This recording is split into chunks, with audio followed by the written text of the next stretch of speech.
of slavery in the salt mines of Endovier, Selena Sardathian is given the chance of a lifetime to compete for the role of the king's champion and earn back her freedom. Despite the lack of respect she receives from the Crown Prince of Adarlan and the captain of the guard, Selena agrees to their terms of engagement to enter the competition as Dorian's candidate for champion. Over the following weeks, Selena, formerly Adarlan's greatest assassin, travels in chains with the prince's retinue back to the capital city, while the past and many secrets that haunt her lurk around every corner. Hey there, we're BookTok for BookTok with Jac and Amy, your book besties who take novels that you love seriously. We embrace and respect modern fantasy, romance, and romantasy books written by women. And so it's in our nature to analyze these books as we would any other novel we might have dissected in school. With our combined 13 years of literary academic training, we use our education to analyze and give voice to reasons why you may or may hate today's popular books. If you're new, let us catch you up. Each season, we cover one book and conduct an in-depth literary analysis. Now, when we do a literary analysis, we take everything at face value and find ways to link the clues in the text together. We also focus on two literary lenses through which we review the text, providing two different perspectives of interpretation. I'm Jac. I did my bachelor's in creative writing at Arizona State University with Amy and my master's in comparative literature at Queen Mary University of London. I'm back using the feminist lens, and I'll be analyzing the text through hetero gender norms and stereotypes, which in no way, shape, or form reflect my personal views on gender, and will only be a tool I use to discuss aspects of this novel. I'm Amy, and like Jac mentioned, we met when we attended the same creative writing bachelor's program, after which I received my master's in education, both at Arizona State University. As usual, I will provide my analysis through a Marxist lens, where I'll view different power dynamics among the characters and the world itself. Sometimes this is obvious and sometimes it's not. Food, metaphors, animal traits, positioning, and more all lend themselves to the Marxist lens. This week, we're discussing Sarah J. Maas's debut novel, Throne of Glass. In this episode, we'll cover chapters 1 through 6. For a complete list of episodes and the chapter breakdowns, be sure to check out our Instagram at the handle BookTok for BookTok. Before we dive in, let's talk about S.P.I.L.T. That stands for spoilers, perspective, interpretations, language, and themes. Starting off with spoilers, while our discussion is about Throne of Glass, important context from the first 3 novels in this series will be discussed without spoiler warnings. That is specifically Throne of Glass, Crown of Midnight, and Heir of Fire. This is not a read-along for anyone who hasn't read at least the first 3 books, and you will be spoiled from here on out. So please take this as your only spoiler warning. For all other spoilers beyond Heir of Fire and other Sarah J. Maas works, we will keep those to the Breadcrumbs and Broomsticks area at the end of the episode. Perspective and interpretation. What we discuss in this episode are strictly our own personal interpretations of the text. We do not speak for Sarah J. Maas and in no way know her intentions for both book or characters. We also know our listeners have their own personal views and opinions, and we encourage you to share our thoughts because every perspective and interpretation is worth exploring. Language. Even though Jac tries to keep her swearing to a minimum for the sake of her mother, explicit language does occur, mostly because of me. Yeah, although I cave sometimes. Themes. We also discuss some heavy subjects throughout the podcast that can include themes of sex, violence, abuse, depression, self-harm, and death. While we will do our best to give trigger warnings for the darker themes, we will discuss these topics when they're important to the text. Listener discretion is advised. As always, we love keeping the conversation going because our listeners are so good at finding things we've overlooked or missed completely. You can share your interpretation of the text with us by posting on social media, tagging us in stories, sending us DMs, or submitting to the forum on our website. We also post exclusive content and host live streams for our Patreon supporters. You can find us at patreon.com/BookTok for BookTok. We like to ask a question at the beginning of each season, and at the very end of the season, we'll come back to this question. So here's the question. This may be SJM's most epic series, and debatably, one of the most epic series in modern fantasy genre. How does this book fare as a first novel, and does it adequately set up the rest of the series for us? In addition to the question about the book, we ask ourselves a question each week regarding the list of chapters we've read. Our question for this week is Selena Sardothien a protagonist we want to follow into this novel and the epic series to come? We also discuss different themes that we see for each episode. This week we discuss pride and beauty, as well as the reliability of the narrator. All right, this is it. This is Throne of Glass. We're finally doing this. We've been doing this for like 3 years, and now here we are. Yay. Go check out our ACOTAR stuff if you're new. Okay, so just as a little preface here. SJM started writing Throne of Glass when she was 16 years old, and she eventually published it at 26 as her debut novel. Because of this, we will give her grace. If you've listened to our ACOTAR or even our Crescent City series, we do hold her to a much more critical level of writing. That is not the case for this one. We will give grace. We will give allowances. I think there's a lot. She's still very talented, but I will mention this once. There are a lot of exclamation points. Look, we all know that.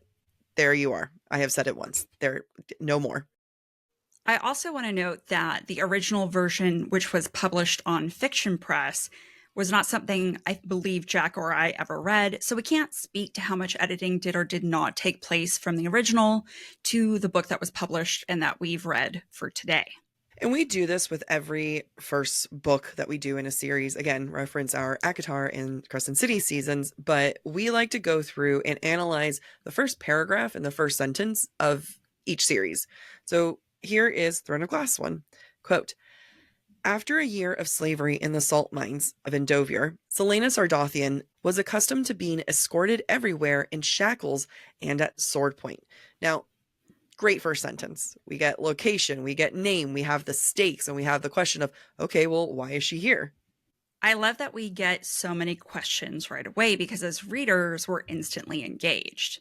Why has Selena been a slave for a year? Why does she need to be escorted at sword point? You want to know these things instantly. And as writers, because Amy and I are both writers too, this is the kind of first sentence you strive for in a book. It really is.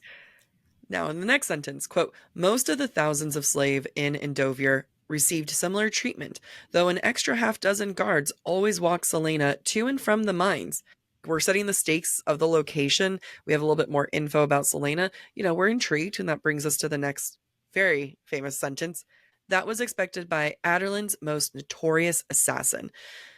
This is all coming from Selena's point of view, so you're going to get little notes of pride throughout. Like there's a title here, and we're going to be coming back to titles pretty often. Quote, what she did not usually expect, however, was a hooded man in black at her side, as there was now. Solid first paragraph. We got plot, intro.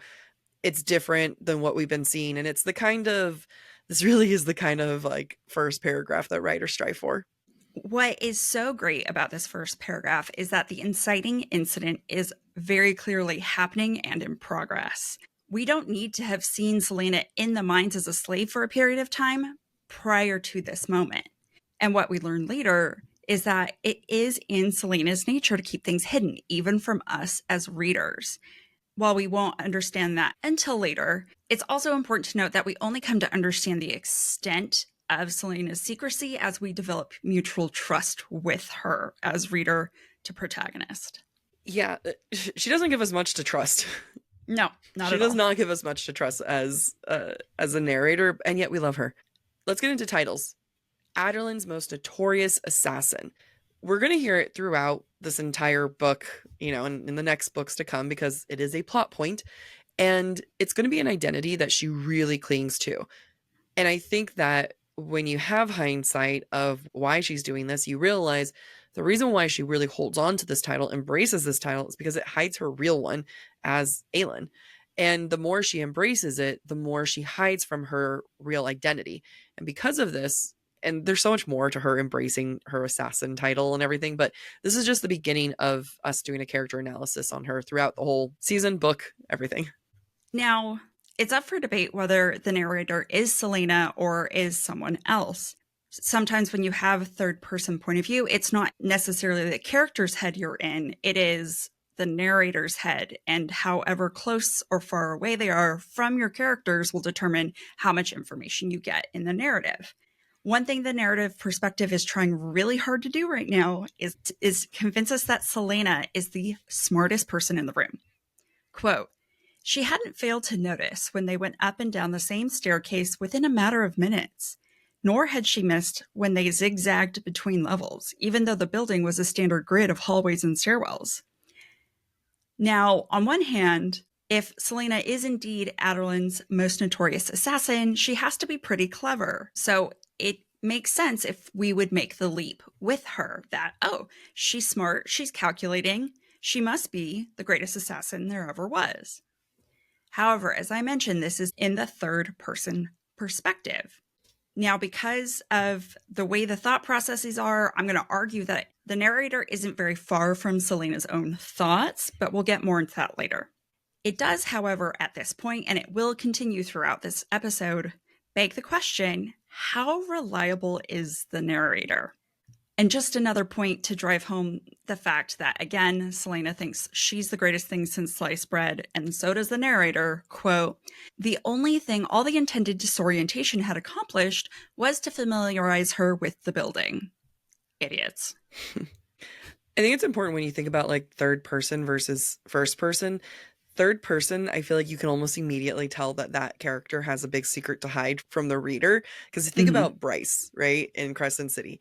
Bryce has a lot to hide from the reader, because otherwise her secrets wouldn't make sense. Versus Farah, we knew every little thought she had.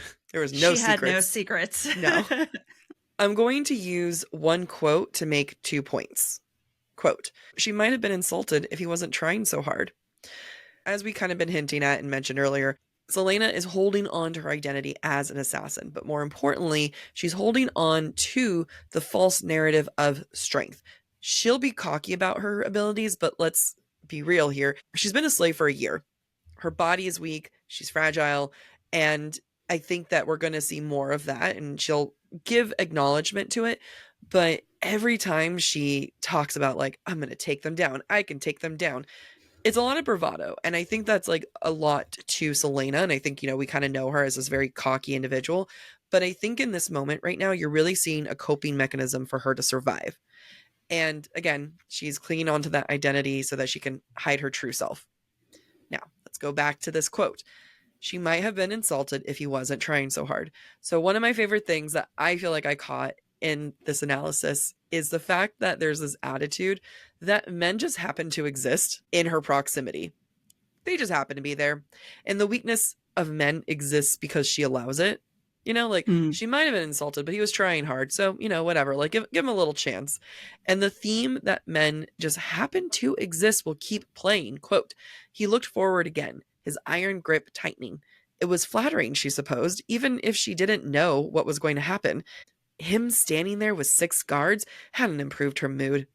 The subtext of a yawn is there, you can just kind of hear her just being really bored with everything.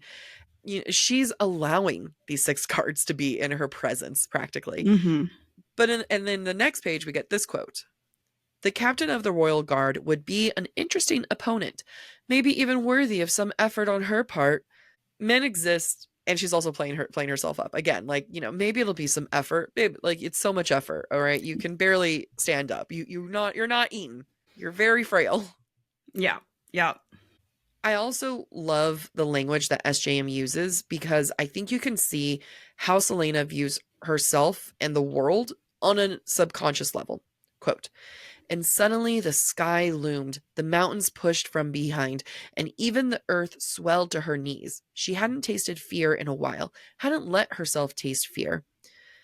Okay, so what we're seeing is a moment of anxiety. You get this feeling of the world kind of closing in, and I think you get that idea when people say like the room's closing in, like the walls feel like they're closing in. But that's not what we're seeing here. We're seeing the world closing in. However, we're also seeing that the world bends to Selena. Even in the midst of anxiety, she does not bend to the earth. The earth bends to her. The earth swells to her knees. And even in this moment, it's such a princess mindset. It's very like, no, the mountains can be moved to me. Thank you very much. It's princess, but she's also freaking out because in this moment, all of her fear right now is to do with, please don't discover who I am. And there's going to be a lot of that going on.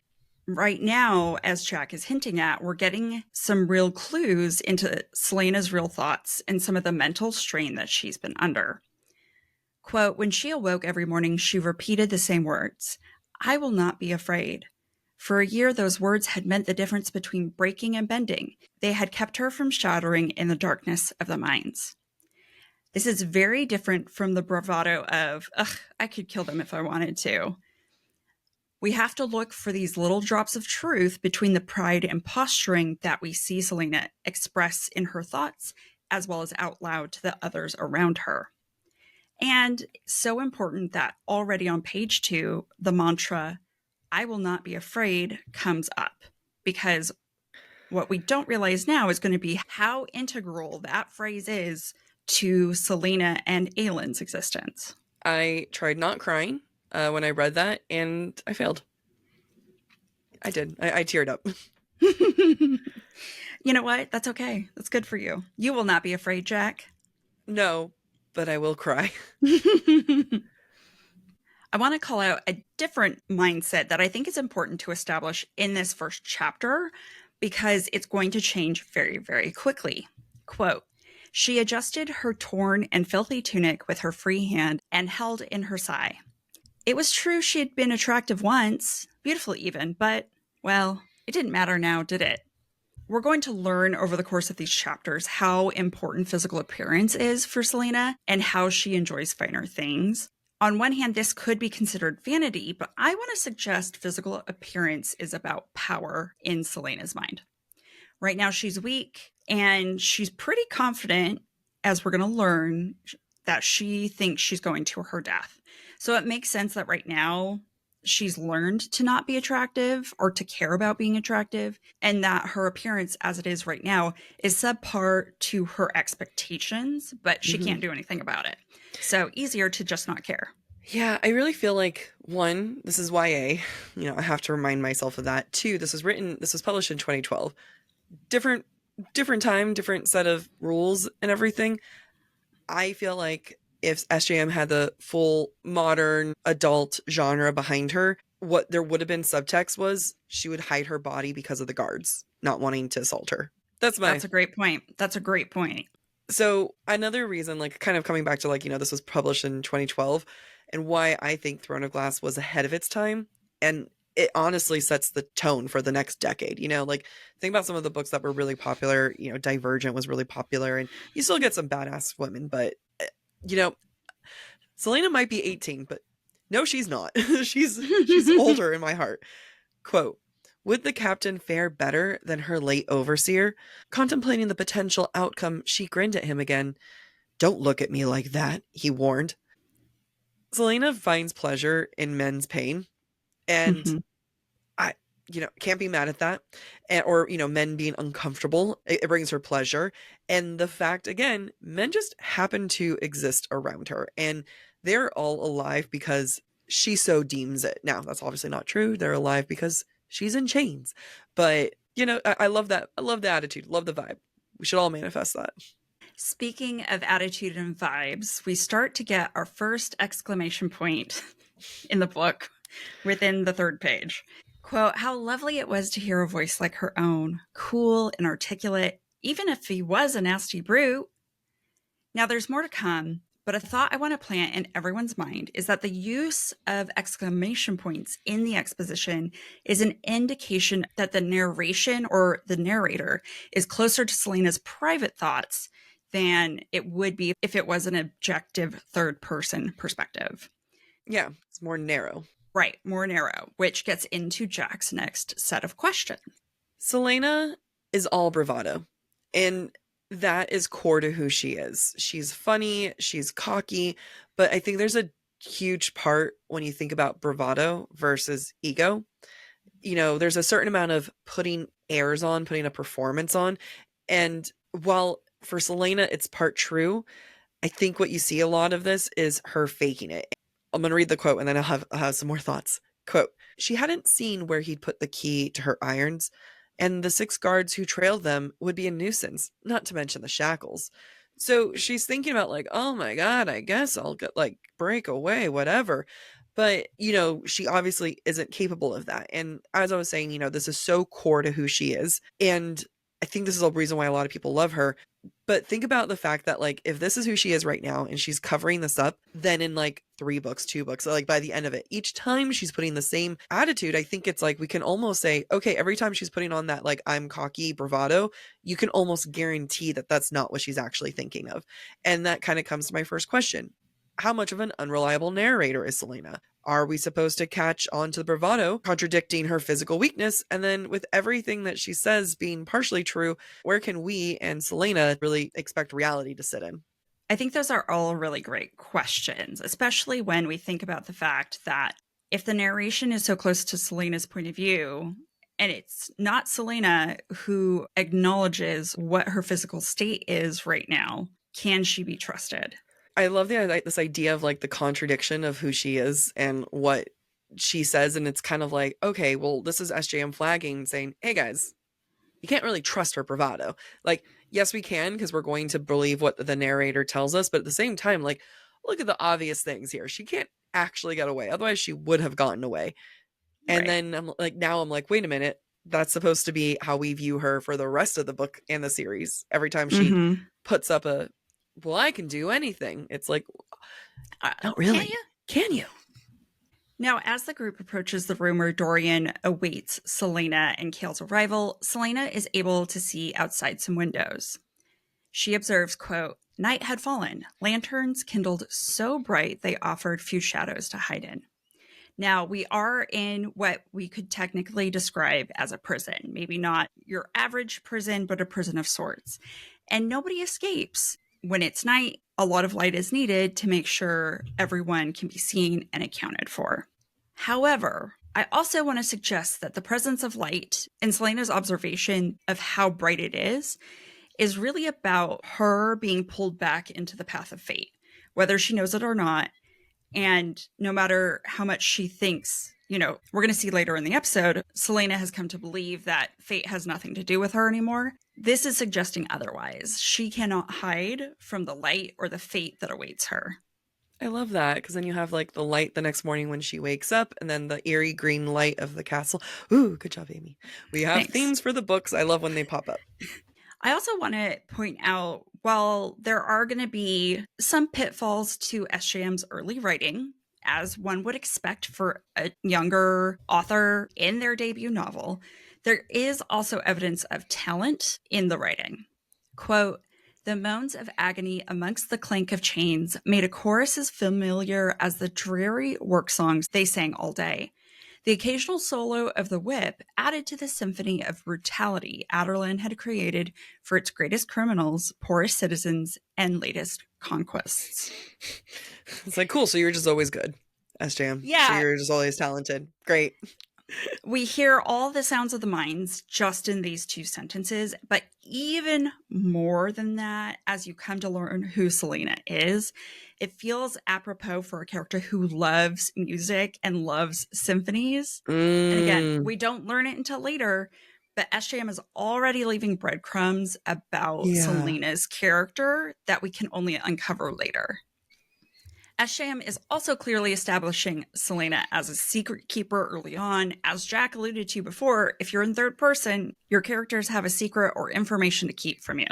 Quote, some days she wondered if they would have been better off dying on the butchering blocks instead, and if she might have been better off dying that night she'd been betrayed and captured too.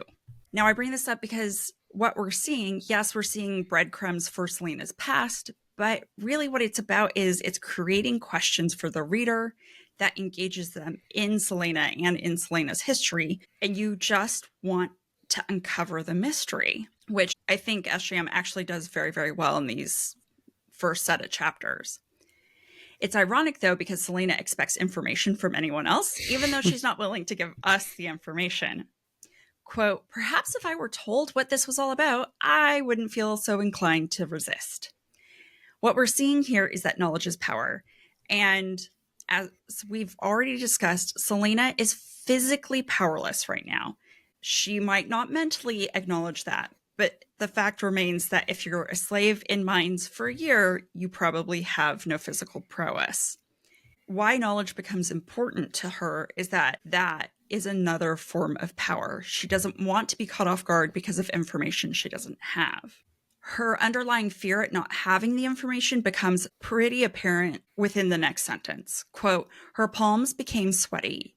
Yes, she was going to die. It had come at last. In the absence of information, in the absence of knowledge, she has come to assume the worst. And it's very different from the arrogant, I could take them all out if I wanted facade she keeps wearing. Aelin tries to cover up her fear with bravado, but she cannot succeed without information or fully understanding what is going on. You called her Aelin. Oh, I did. I'm not the first to screw it up. It's fine.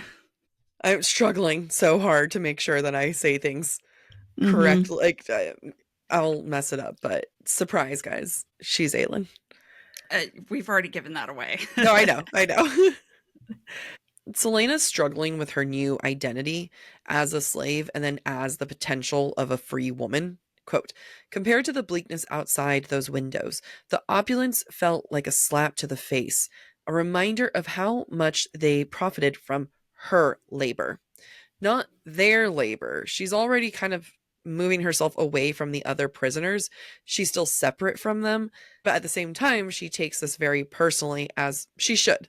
Yeah, I think it gives insight also to how Celaena thinks of herself only in terms of her as the individual, not in the terms of her with members of a team or a group fighting for the same mission. Celaena is chronically alone. Well, alone, but she chooses that for herself. Chronically self-isolated.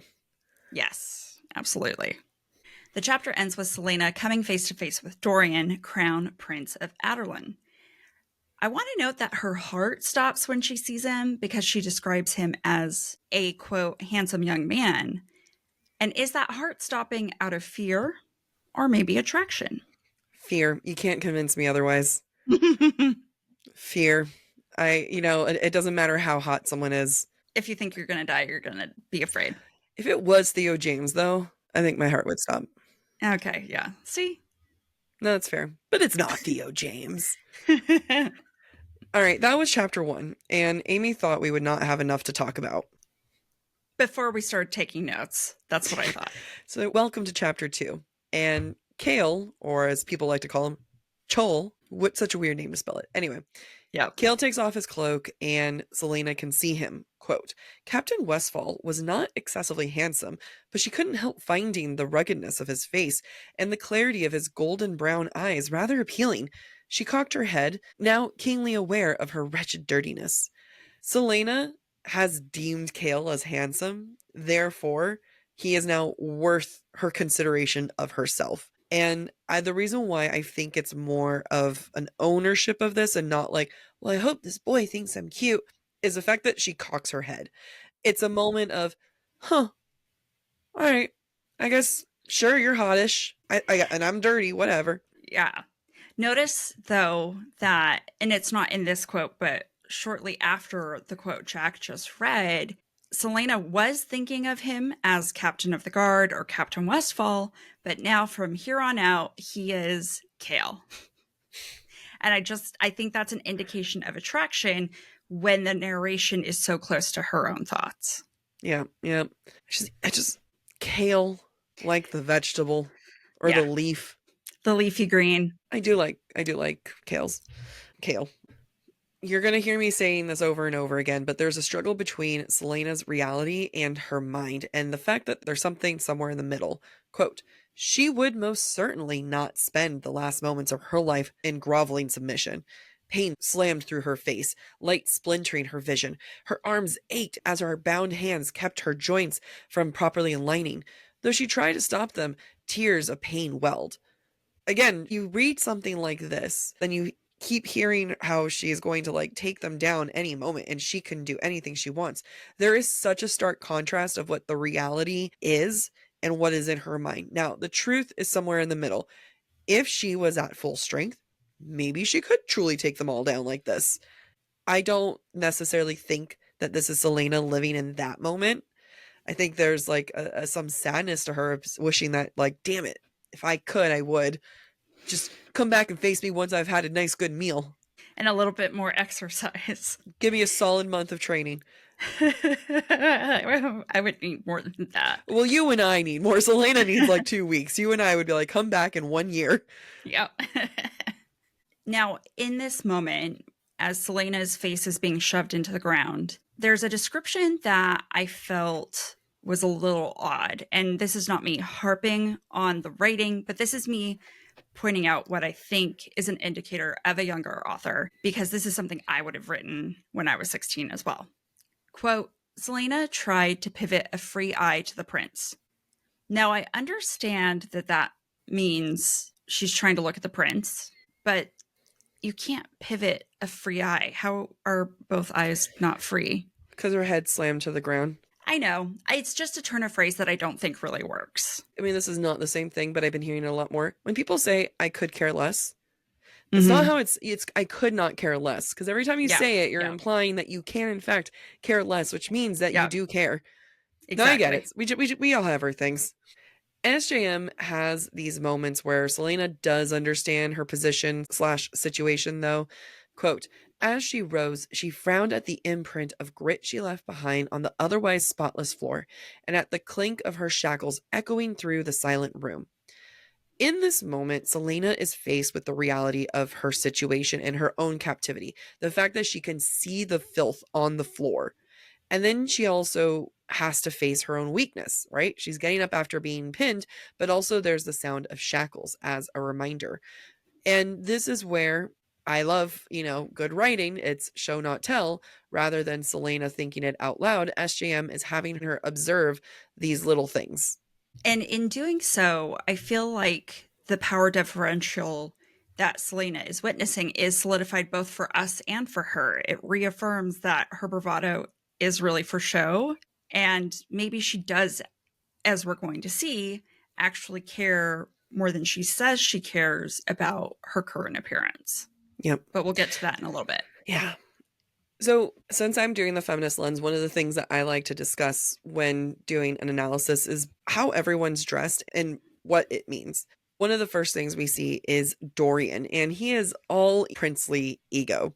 Quote, sprawled across the throne, he had his chin propped by a hand. His golden crown glinted in the soft light. He's relaxed, he's cocky, and he needs to act this way because he needs Selena. There's going to be a dance between the two of them where he needs her and she needs him to not be a slave anymore. They both need each other, but they both need to be in control of the situation. We're also going to have this moment of how he's dressed. And I'll cover this a little bit here, but if you want a lot more information about what we think about how he's dressed, go into the breadcrumbs. Quote, on his black doublet, an emblazoned gold rendering of the royal wyvern occupied the entirety of his chest. His red cloak fell gracefully around him and his throne. Now, you just kind of have this image of him just being like, okay, guys, don't let her in yet. Can someone fix my cloak? Okay, it's not spilled gracefully enough. It's like a bride when you put out her stuff. Yeah, it makes me think of celebrities on the red carpet, how they always have their PR person fixing their clothes before the paparazzi take photos. Absolutely. Also, is he sitting on the cloak? Or is it draped over the arms of the chair? Is there a high back? Because if it's a high back chair, is that weird? Because now it's going up over you. I don't know. All right. Things to think about. I will say that this visually, to me, is an indication of power.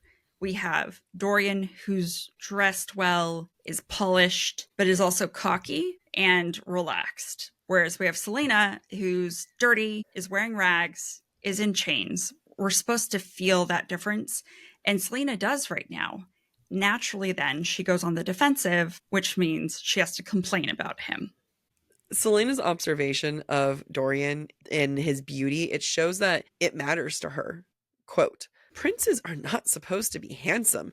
They're sniveling, stupid, repulsive creatures. How unfair of him to be royal and beautiful.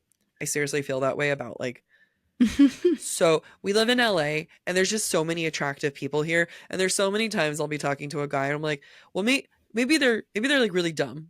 No, they're not. Well, maybe, I don't know. Maybe they hate people. No, they're not. I don't know. Women too. I'm like, well, maybe you're mean. Actually, with women, I don't care if they have it all. It's more the men where I'm like, don't fucking have it all.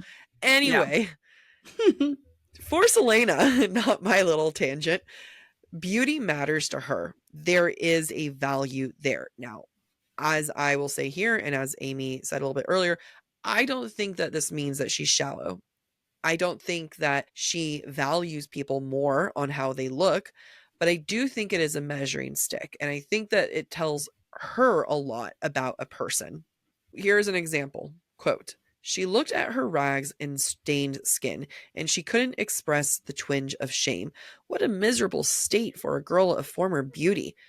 Again, this is coming into how Selena views herself, but again, how she views everyone around her.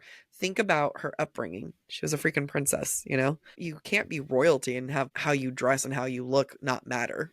If Dorian is the crown prince, Selena, knowing what we know about her, is going to view him as an equal, or she is better than him, whichever. For her to not be able to demonstrate visually that she is his equal has got to be, I mean, it's a twinge of shame. It's really hurting her. We're seeing then that Selena's prior indifference to her appearance is changing.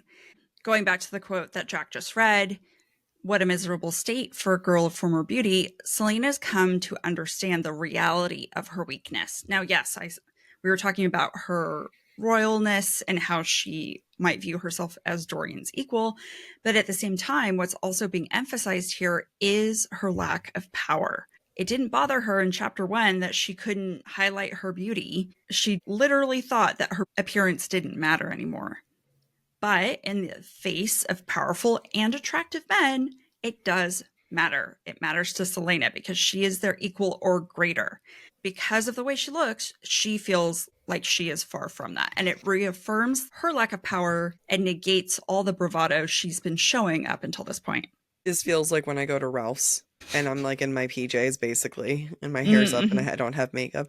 And then like there'll be these like gorgeous guys and I'll walk in and be like, "I don't care, I'm beautiful." And then so I did not mean to say it that way. I just kind of stumbled on my lips. But then I'll see like a hot guy and I'm just like, "Damn it.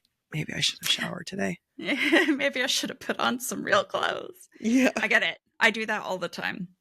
One more thing before Jac continues with her thought. The earlier quote about princes are not supposed to be handsome, all of that is in italics, which indicates Selena's thoughts. That's pretty typical for most fiction books. It does also contain exclamation points after multiple sentences. More exclamation points do follow very quickly in the rest of the narration and exposition. We just saw it in her thoughts, which were clearly indicated as her thoughts. To me, it then makes sense that anything else that has an exclamation mark, therefore, is also part of her thoughts, even if they're not in italics. I don't like it. No, I don't think it's necessary, but this is how SJM chose to write at the time and at the skill level she was at. We're going to let the exclamation marks go from here on out, unless you have any other notes about this. Nope. No more notes. No more notes. Let's, you are forgiven. These are her watery bows, notes. Yeah, Selena's exclamation points are Pharaoh's watery bells. Yeah, at this point, we might find new watery bells for her, but it's true. Going back to beauty is a measuring stick, but for Selena herself, quote, "In short, Selena Sardathian was blessed with a handful of attractive features that compensated for the majority of average ones. And by early adolescence, she discovered that with help of cosmetics, these average features could easily match the extraordinary assets." This is something that I think about a lot. Like, I read this book forever ago, and this concept of just the right amount of good features, makeup hides the rest of the other features. It's just something that's like always stuck with me. And I think it's meant to show that Selena is very honest with herself. Like, she's able to know that she is attractive, but she's also able to know that, hey, I can make this attractiveness even better with makeup. I also kind of want to question this. Selena's 18. She's been in the prison since she was 17 then. And she says that she learned that cosmetics can make her more attractive. And she learned this as, quote, adolescence. What is adolescence? When did she discover this? And who is sexualizing her that young? Well, it does say by early adolescence. So if adolescence is technically 13 by our standards, I'm going to say 14. It just shows, like there's girls sexualized too young, even in fantasy books. Even in fantasy books. But you know what? When you're that age, when I was that age, I wanted to wear makeup as soon as possible. Oh, I didn't. Not at 14. I was like... Oh, I was definitely wearing makeup in 6th grade. You were? I was. Your parents let you? No, I would go and buy makeup with my allowance and then put it on at school. Oh my God. You little harlot. I had no idea. My mother was very, very into makeup, so I was accustomed to wearing it because she would do my makeup for like shows and whatnot from a very young age. So that was definitely part of it, but I always had access to stuff. I had access. My mom never not allowed me. I was just really lazy. And then when I finally was willing to do makeup, she made me only do liquid eyeliner first. Because she was like, once you figure that out, you can do anything. Yeah, that's fair. Joke's on her. I figured it out. Still can't do it all. Can't do my eyebrows to save my life. Now, as readers, we are constantly being reminded, both by the narrative and by characters like Dorian, that Celaena is Adarlan's greatest assassin. Quote, perhaps the greatest assassin in all of Aurelia. Now, do we believe this? Nothing's been shown thus far to prove to us that Celaena is the greatest assassin to have ever existed. No, that's not what they said, but that's how I'm hyperbolizing here. Yeah. It's our podcast. We can do whatever we want. What we do learn, though, and what I think we come to believe, is that Celaena is resilient. We learn through Dorian, quote, after a year, you seem to be more or less alive. I wonder how that's possible when the average life expectancy in these mines is a month. Now, that's pretty harrowing, and that's pretty impressive for someone like Celaena. So we have to come to accept some things about her, whether or not we are trusting the narrative thus far. This happens again when we learn toward the end of the chapter that Celaena once tried to escape from Endovir. Now, Dorian's surprised because he didn't know, Cale didn't tell him, and Cale tries to blow it off. And while Dorian expects Cale to tell him how it happened, Cale gets the information wrong. Celaena, therefore, likes to interject with the correct information. And at one point, quote, she waited for the rest of the story, but he was clearly finished. That's not even the best part. We can tell here Dorian is captivated by Celaena's story, and Celaena wants that story to be told because knowledge is power, and she can have power over Dorian in the process. Now, when the story is told, that's when Celaena starts to earn some of the respect from Cale, well, less Cale, than Dorian, because she was able to nearly escape. Cale explains, quote, she killed her overseer and 23 sentries before they caught her. Now, I couldn't find it on the page, but I think I remember reading that that is the same number of guards who travel with Dorian. It is Dorian and 23 others. So that's an indication that, you know what? She can actually kill 24 men. That's a lot. Yeah. They should be afraid of her. It justifies maybe why they put her in chains when she's one frail woman who's been enslaved for a year. We also learn that she's able to get 363 feet away and was within a fingertip of the wall when she was finally knocked out. Most other people in Endovir are killed for moving 3 feet. So maybe, just maybe, we now start to believe what she's capable of. How many feet are in a mile? Well, 3 feet are in a yard. 5,280. I know you're trying to do math. I'm like, so long as it wasn't a mile, I feel like I could accomplish some things. I'm just seeing how I could fare. It's 121 yards or 121 meters, which is longer than a sprint down the football field. Oh, I'd be screwed. As if that's the reason why I wouldn't work. This wouldn't work out for me. Oh, running? Oh, this isn't good for me, guys. So this isn't a long note, but I feel like it's an important note. And it's how Celaena views the death of others and causing it. This information comes from Cale, not Celaena. Quote, she killed her overseer in 23 centuries before they caught her. I think this is a very brutal piece of information. She killed 24 people. That's pretty big. And the fact that we get it from Cale and not Celaena, I think that shows that this is not a moment of pride for her.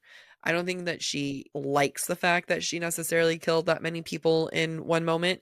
Who we're getting that information from, I think does matter. Trigger warning for the following discussion on suicidal thoughts. We find out that Celaena almost escaped after 3 months, but it was basically a guaranteed that she was going to die. Dorian says, quote, "You knew it was a suicide," he said, at last amusement gone. "Yes," she said, "I never intended to escape." The pity in his eyes made her want to hit him. We get an idea of where Celaena is mentally and emotionally. Celaena 9 months ago was ready to die.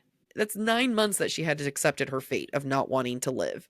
This is more of a clue to just how much her bravado is a bravado, like how much she's really faking it, because she doesn't want to be here. I mean, at least at that point, she really was struggling so much with that because she didn't know she was going to be free. There are subtle ways that SJM gets us to view characters differently. So let's look at Dorian. Celaena thinks that he should be a sniveling little princeling, but in reality, he actually doesn't smell like perfume. He smells like, quote, horses and iron. And I think that's supposed to be some kind of indicator of like, look, he's willing to be outside and with iron, which is more outside, or weapons, and versus like, he smells like cotton and softness or something. Clothes and leather. Yeah. There's a lot of cloves in men's cologne in a lot of these fantasy books. I'm just saying. Oh, interesting. Leather's a huge one. Mm-hmm. Cedar. Leather's another one. Mm-hmm. Cedar. Rain-kissed cedar. I want to see Rain Kiss Cedar. It's a smutty book right there. Despite the clues that we get sometimes in the narrative, the perspective makes it pretty clear to me that Celaena feels disdain and mistrustful toward Dorian. A lot of what he says in this chapter comes across as condescending from a pampered prince. I want to ask the question, though, how much of this is because of Celaena's bias and the way she chooses to interpret Dorian's actions and the thing he says? Let me read one particular quote.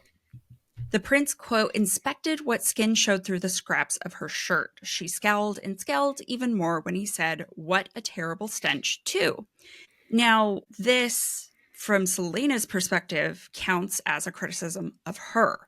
It comes across as him just being like, "Ugh, I'm hoity-toity, and you smell so bad." Smell like iron, bitch.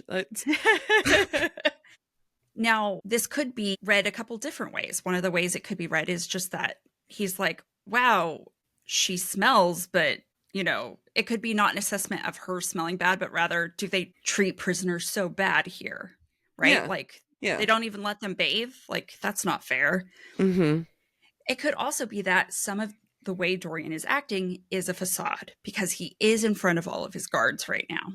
So just things to keep in mind that Celaena may interpret the way things are said or the way actions come across in one way, but they might not always be accurate. There's also this random moment where Dorian tells Celaena, "What remarkable eyes you have and how angry you are." This felt like, to me, the author inserting herself here, trying to call our attention to things we don't know about yet, but also what has Celaena done in this immediate moment to be angry? She just says, "We can't all wear perfume." And then he's like, "Oh, you're so angry." So I just need to call it out. Dorian's kind of a douche right now. It's fine.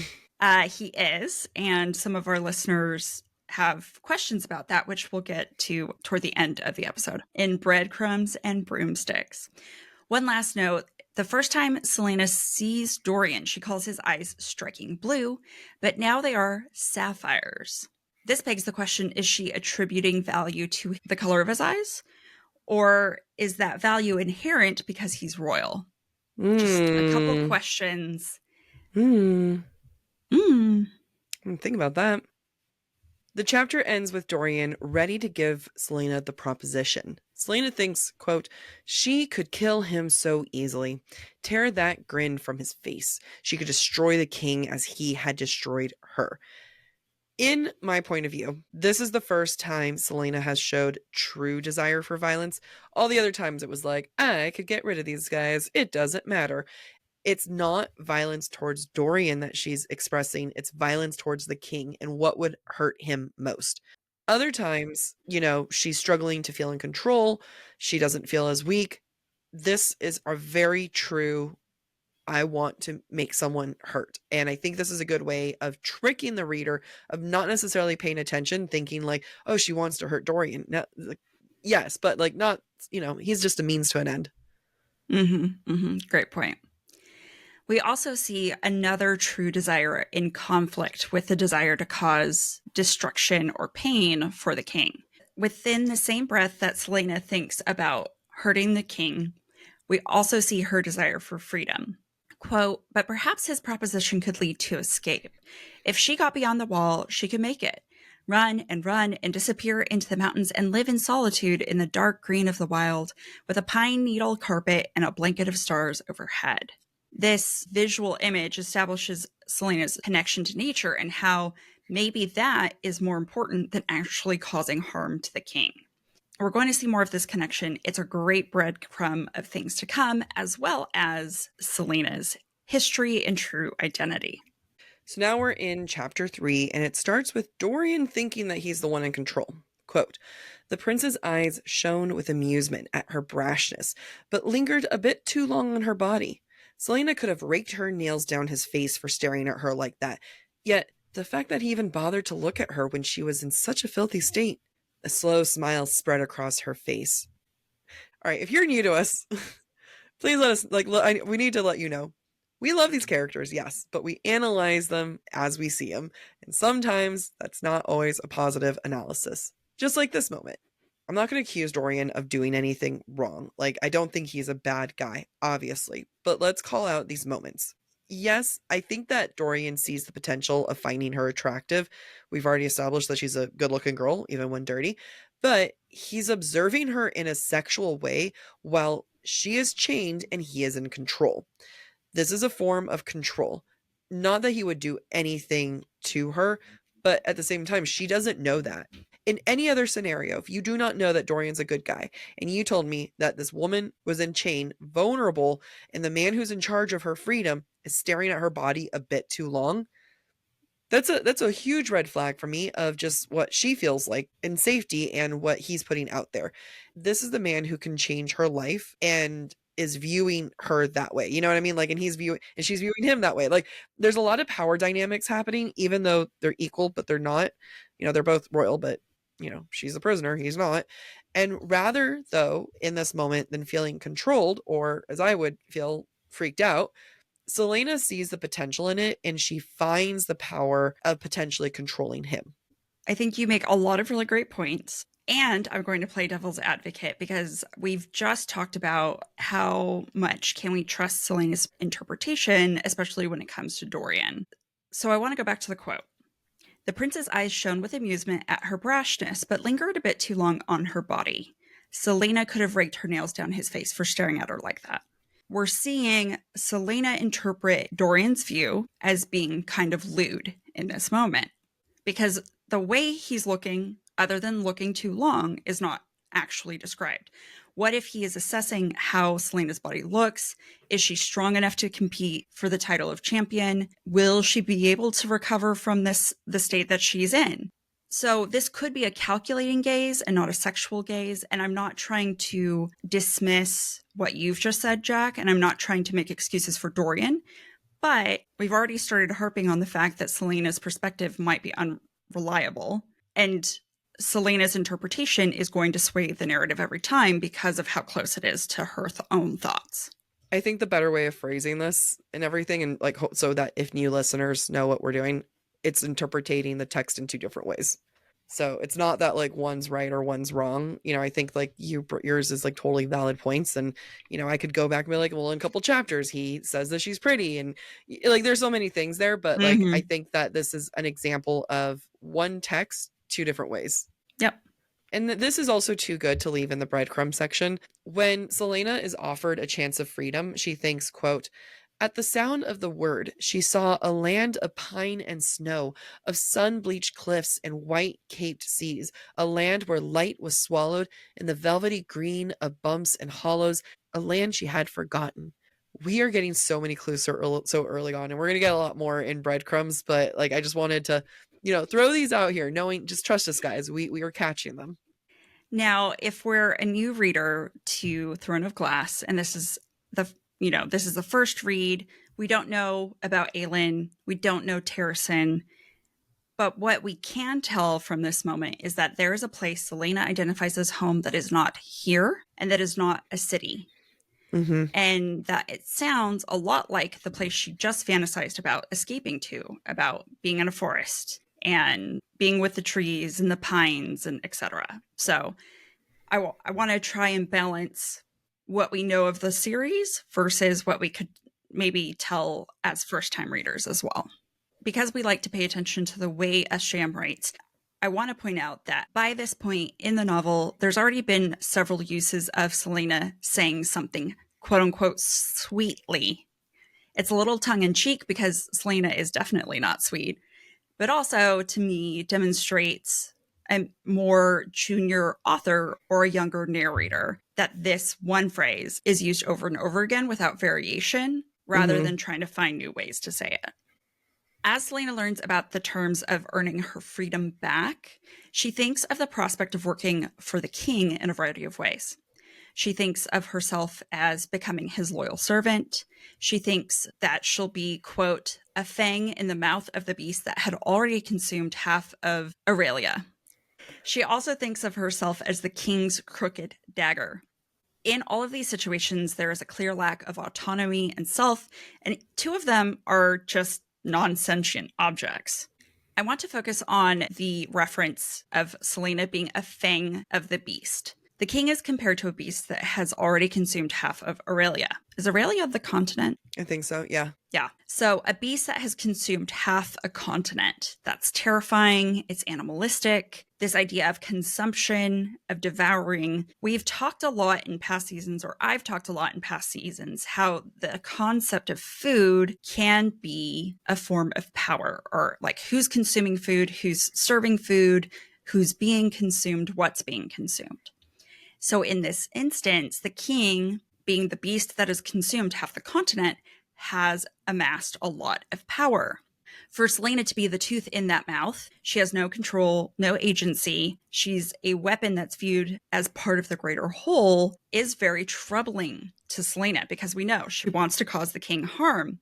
But by choosing to serve as his champion, she is also becoming and choosing to be associated with him. She is becoming inherently a part of him that belongs to him.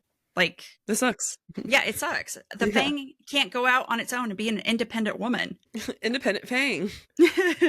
There's also a control of information, but a fear of young women. Dorian says, quote, "No one knows that Celaena Sardathian is just a young woman. They all thought you were far older." Titles, identity, and the power that goes with it. These are themes that we're going to continue to see. And the fact that a young woman isn't valued, like a young woman can best a man, it's just too much for them. They're like, no, no. So we're already seeing some sexist undertones, and we're getting an idea of what this world is like. Surprise, it's not too different than our world. Celaena asks, quote, "If I'm slaving in this miserable place for a name and a title that doesn't even belong to me, who does everyone think that Adelin's assassin really is?" Dorian says he doesn't care, or he just doesn't know. And talk about the sting of that. Like, she worked hard for that title, but, it's a title that shows fear. It's a title that she shows that she kind of had to, to be an assassin, you kind of have to sell your soul a little bit for that, to go and just kill someone all willy-nilly like that. And she did that. She's the one who gave a piece of herself. And yet she's the one who's being undermined and punished. And being undermined is half the punishment. What we're starting to see here in my mind is that Celaena feels power through her identity as an assassin. She wants to claim it again, doesn't want others to claim it, possibly for two reasons. A, protect her real identity, as Jac has mentioned before, but also B, because that power and control and fear over others is a very powerful weapon for her. For her to now be told you can't use that identity, and she also can't use her real identity, she has to come up with an identity that no one respects, that is neither royal or assassin, and that in and of itself creates a sense of powerlessness. Because what is Selena if not an assassin? And what is Aelin if not royal? SJM gives us such a good moment to show the mix between Selena and her bravado, but also to hide the self-consciousness. And the two are starting to really collide. Dorian asks if she's capable of fighting. Quote, "I'm capable of quite a lot, thank you," she said, picking at her jagged nails. She tried not to cringe at the dirt beneath them. When was the last time her hands had been clean? These two truths are starting to collide. Her bravado and her, like, I can do anything, to, wait a minute, I'm actually really weak. Before, these sentences were split up, sometimes pages, sometimes paragraphs in between. Now you're seeing it all in one moment. SJM is not telling the reader, hey, she's faking it, but she's bringing these like really big clues here. And even if you're a reader who might not have picked this up, who might not be actively thinking, yes, Selena's faking this, it's in your brain, whether you know it or not. SJM has put it there. It's just another example of a juxtaposition from the beginning when Selena didn't care what she looked like. She feels very, very different now that freedom is on the table, which is what's bringing this conflict or this collision of these two concepts. So we're going to get, and I want to emphasize, we already started, imagery of women being feared and locked away. Dorian tells Selena that she must prove herself worthy. Quote, "She put a hand on her hips, and her chains rattled loudly through the room. Well, I thought being Adeline's assassin exceeded any sort of proof you needed. Here's a woman who is strong and is in chains. Here is a woman fighting back, trying to defend herself while in chains. Women are to be feared and to be restrained and to be used by men." Mm-hmm. I'm not saying this to get angry. I'm saying this because I love how much this setup is done at the beginning and how much Selena changes that. So I think it's important to set this up. We're only in chapter early, and she's going to say, screw it all, burn down the patriarchy. And it's why she says this next quote, "I might be trading one form of slavery for another, but I'm not a fool." Because Selena is in control. She's the one who knows what she's sacrificing and gaining. She is playing the games of men. Another thing that's being established really early on, along with these themes of women being feared and locked away, is the idea that Chaol is very mistrustful of Selena and a lot of people in general. When Selena says that being Adeline's assassin exceeds the proof needed to be considered worthy, Chaol responds, quote, "It proves that you're a criminal and that we shouldn't immediately trust you with the king's private business. A woman in power is untrustworthy." We're going to see this with the way Chaol treats Selena as well as other women in the series. Chaol is not capable of seeing Selena for her value and only sees her for the risk she presents to the people he is meant to protect. That doesn't make Chaol a bad person, but it sets up the notion that he has a difficulty trusting her and trusting others early on, and I think that that's important to recognize. There's this little moment where Selena and Dorian negotiate the years of service required if she does successfully become champion until she earns back her freedom. I love this moment because it demonstrates Selena trying to fight for power. She's been pigeonholed into accepting this bargain. It's either stay here and die or go fight to become the king's champion. Those are your only choices. And so to assert some power over the situation, instead of letting the situation happen to her, Selena tries to negotiate down the years of service required for her freedom, which I would do too. Now, despite this pendulum swing of self-doubt, diminishing power, and fear that we've seen Selena kind of endure over the last 3 chapters, Selena leaves Dorian feeling powerful, or at least full of bravado. Quote, "How difficult could it be to outshine, outsmart, and then obliterate her competitors?" Again, Jac is shaking her head. Just like, it's not that hard. It's not that hard, but yeah. I mean, she's also weak. She's not in condition to do that. Sarcastic. Okay. I was like, come on. It's being Selena. That's right. You are Selena. I was just being like, of course it's not that hard. Despite her bravado, though, Selena's true thoughts always come through. Quote, "She didn't smile, for she knew that if she did, it would open her to a realm of hope that had long been closed. But still, she felt like seizing the prince and dancing. She tried to think of music, tried to think of a celebratory tune, but could only recall a solitary line from the mournful bellowing of the Eelway work songs." Selena, despite her bravado, is a sad, sad girl. And I'm going to call her girl, not a woman. And I do that intentionally. I don't think she's a woman yet. She's a girl or a young woman whose parents were killed, and she has been thrown to the wolves over and over again and endured despite herself sometimes.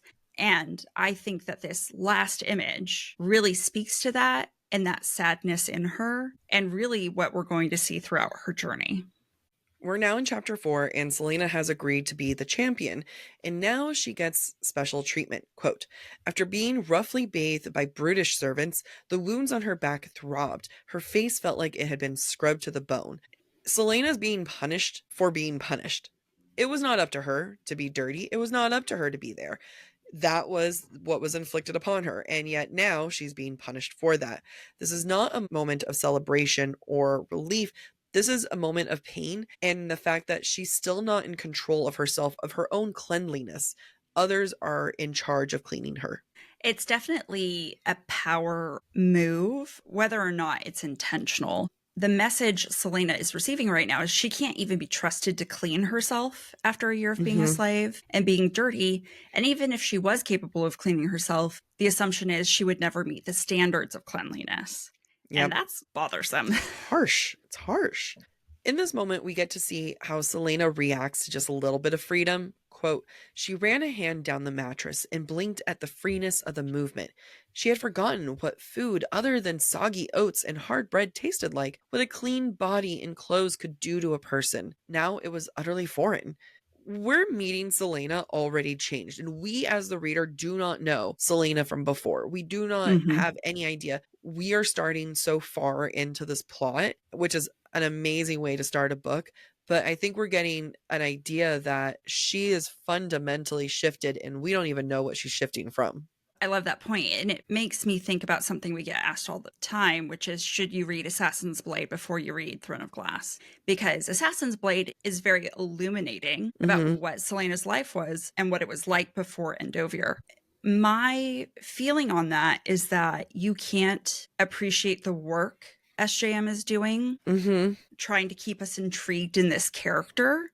Yeah. If you've read Assassin's Blade already, Yeah. if you've already read Assassin's Blade, it spoils all the intrigue and mystery that SJM is creating in these first few chapters. I mean, and talk about the talent that she's putting into the wanting to tease it out, figuring out what information to give us. Like, that takes a lot. Yeah, that's a lot of effort. Yeah. And I think she does it well. I agree. Now, Selena did, in fact, have a dinner better than soggy oats and hard bread, but she's still, quote unquote, arrogant enough to deem it lacking. Quote, not only was the roast chicken unimpressive, but after a few forkfuls, she'd dashed into the bathroom to deposit the contents of her stomach. She'd eat well in Rifthold, wouldn't she? And more importantly, her stomach would adjust. Now, here's a great example of food as a form of power, or I like to shorten it to food as power. First, let's start with the meal provided to Selena. It is the first, what I will assume, bit of protein she's had in a year as a slave. And yet, instead of being grateful, she is unimpressed. To me, this could be because she has higher tastes from her past life, but I also feel like it's a comment on how power has been demonstrated to her so far from Dorian and the guards, and how she finds it lacking. Again, it goes back to her bravado. I can take these guys out. The chicken isn't that good. It's the same thing. She's trying to fake it. I mean, like, the chicken has power over her, like you said, and she's trying to diminish that power. Exactly. Then we go on to the fact that Selena vomits what little she is able to eat. And first off, that's extremely realistic. The human body cannot consume a lot of food if it's been malnourished and starved for so long. It is also a clue for us as readers that despite all her bravado, Selena is in fact weak. We've talked about it in other seasons that vomiting is a demonstration of humanity, which is a demonstration of weakness. And that is still true here for Selena. Selena dreams, though, of being able to eat and to eat well. She wants the luxurious food she was once accustomed to, and she wants to be able to enjoy it and keep it down. And that here is symbolic of her need to gain strength again and for her body to be as powerful as she once was. Now that Selena is alone and she's not being judged by others, she gets to have a moment that's more to herself and she gets to be vulnerable. Quote, beneath her nightgown, her ribs reached out from inside her, showing bones where flesh and meat should have been, and her breasts, once well formed, they were now no larger than they'd been in the midst of puberty. A lump clogged in her throat, which she promptly swallowed down. Several things here. Selena learned really young that looks matter. Clearly, we talk about her doing her makeup. There's a power to femininity and sexuality, and that is important. We know this because she knew makeup was important pretty young. I think it also shows that she learned that life is easier when you look a certain way. And we know that today as pretty privilege. That is so true. Pretty privilege is a thing. We learned that Selena values pretty things in life later on too, clothes and makeup. And it's also proof of her physical hardship that she's experienced. So every time that she touches a rib, every time that she looks down and she no longer sees what she would deem as her feminine form, that femininity has been taken away. That has been stripped with her power. Her power is tied to her femininity and it's all been taken. Mm-hmm. There's a lot of overlapping of themes in Throne of Glass, and I actually think we're really going to enjoy breaking down that. Yeah. The feminine versus the power and when they're in tandem. Mm-hmm. SJM does a lot of work to tie these themes together for us. And we see it again as Selena goes to sleep. She, quote, took steadying breaths, savoring the hope. She'd eat a lot and exercise. She could be healthy again. Imagining outrageous feasts and regaining her former glory, she finally fell asleep. Here, the connection between food, health, and power is spelled out for us by SJM. Even in Selena's own mind, these things are intertwined. And I have to pause and acknowledge this savoring hope, like savoring food. Again, if food is power and hope is something that can be savored like food, then hope can also be powerful too. The next morning, Kale finds Selena wrapped in a blanket on the floor. And we don't really get into this just yet, but it shows how much trauma she's dealing with that she can't handle comfort yet. She has to be wrapped up on the floor to get through a night. Yeah, I'm so glad that you brought this up because Selena, the night before, even thought to herself that this, quote, softness of the mattress smothered her. And what we're going to learn and what we can kind of see alluded to is that she likes luxuries. She's accustomed to luxuries. But because of her time in Endovir, she's maladapted to them and they bring her discomfort. What's interesting is maybe in all of her fantasies during enslavement, Selena might have thought that freedom meant accessing the luxuries again, but she's starting to realize that actually it's not as simple as that. It's not as simple as eating 3 bites of chicken. You're going to vomit it up. It's the same idea. But like the night before, hope shines through. Quote, pure, fresh, warm sunlight. Sunlight that she could bask in day after day if she got her freedom. Sunlight to drown out the endless dark of the mines. We've seen how attached or attracted to nature Selena is in her own thoughts. So it makes sense why sunlight is a metaphor for hope for her. And I know it's a metaphor of hope for everybody, but she has a very special connection to nature, which really emphasizes and brings home the point. Now, while Dorian might have noticed Selena's body, Kale still has not given her an inch. Quote, he didn't mention how different she looked now that she was clean. I think that, again, this is more than seeking male recognition. I think it's more than her wondering if a boy thinks she's cute. I think that this is Selena trying to find his weakness and how to use it. We already have a moment where Dorian was looking at her body, whether that was in a sexual way or an assessing that she was weak or dirty, however kind of way. Kale, you got nothing from him. He is a wall. We get a moment in the morning where it represents that new day. And like Amy was saying, day, light, all of this, it shows hope. And it's so popular in literature, but I think that just because it's popular and you see it a lot doesn't mean that's a bad thing. But you get this great quote here. Her hand was pale, almost skeletal, but there was something about it, something beyond the bruises and cuts and scars that seemed beautiful and new in the morning light. This is the beginning of Selena finding beauty within herself. These are new scars. Like, I don't think Selena's ever not had scars, right? There's been a lot of stuff in her life, but these are new scars. She's a different person. This is a new chapter. And beauty will always continue to mean a lot, but it also is going to mean different things throughout the book. To my point a little bit earlier, Selena loves clothes and the feminine. Quote, she loved clothes, loved the feeling of silk, of velvet, of satin, of suede and chiffon, and was fascinated by the grace of seams, the intricate perfection of an embossed surface. And when she won this ridiculous competition, when she was free, she could buy all the clothes she wanted. Selena likes what is typically feminine, and this is a form of rebellion to the assassin she was raised to be. I also believe that it probably reminds her of her childhood and her mother. It's the feminine, it's the beauty, and it's not necessarily sexuality, but it's that feminine and beauty that is the rebellion. I feel like it also represents freedom because it will show that she is out of this prison and out of the prison of being an assassin.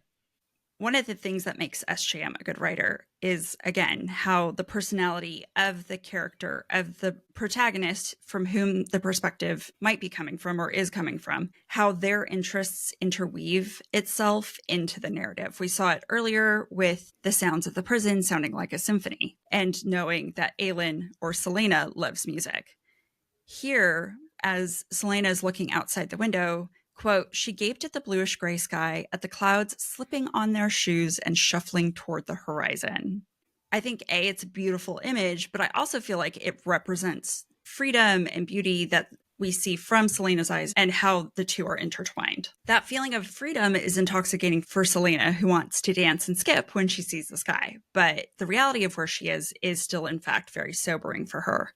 When Selena and Cale go outside to meet up with the rest of their caravan, quote, she faltered as she beheld the mounds of bone-colored rock and the small figures going in and out of the many mouth-like holes cut into the mountains. Work would continue without her when she left them all to this miserable fate. So there's a couple things going on in this one. Quote, there's bone-colored rock. To me, it sounds like a mass grave, that all these bones are scattered throughout the compound. The mines are like mouths. They're holes in the mountainside, but at the same time, it looks like the imprisoned are being consumed as they enter these mouth-like holes. They are prey, and they are being consumed for the benefit of those that have imprisoned them. To me, it feels obvious in this quote and how Selena's viewing this that she feels guilty about leaving, and she knows she's lucky to leave, but she can't really confront the guilt that she feels about it. Once she's by the horses, Selena is greeted by Dorian's dogs, which she stoops down to pet.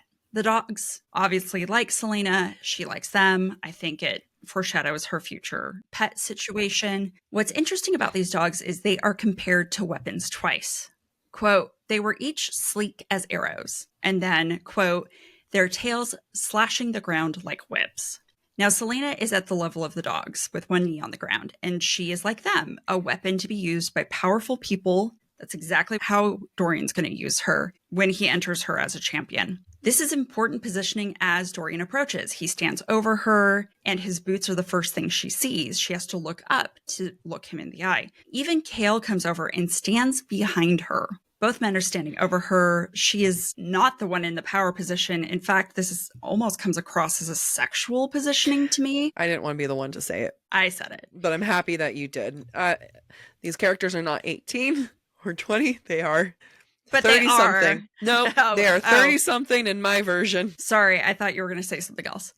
In this moment, though, where she finds herself kind of in this defenseless position, Selena thinks, quote, it would take all of 2 movements to disarm Cale.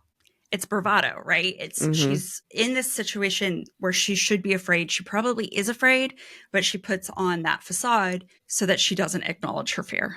And I feel like that fear and that bravado just kind of goes back to this mentality that men just happen to exist. Selena uses this attitude as a tool and a weapon against these men. When Dorian asks if she's going to stay quiet, she says, quote, I'm afraid your questions didn't merit a verbal response.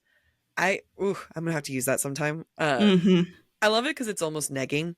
And people might be like, what's negging, Jack? Well, it's when a guy negs a woman, they're undermining them, they're diminishing them, they're hurting their self-confidence. And that's like sometimes guys' way of flirting, which is just bullshit, and don't let it happen, ladies. But with Selena, men just exist around her and they need to be worth her attention. I'm so glad you brought up the negging because it feels very much like little boys who push little girls on the playground. It's the same idea, just more harmful. So she should push them first. That's exactly right.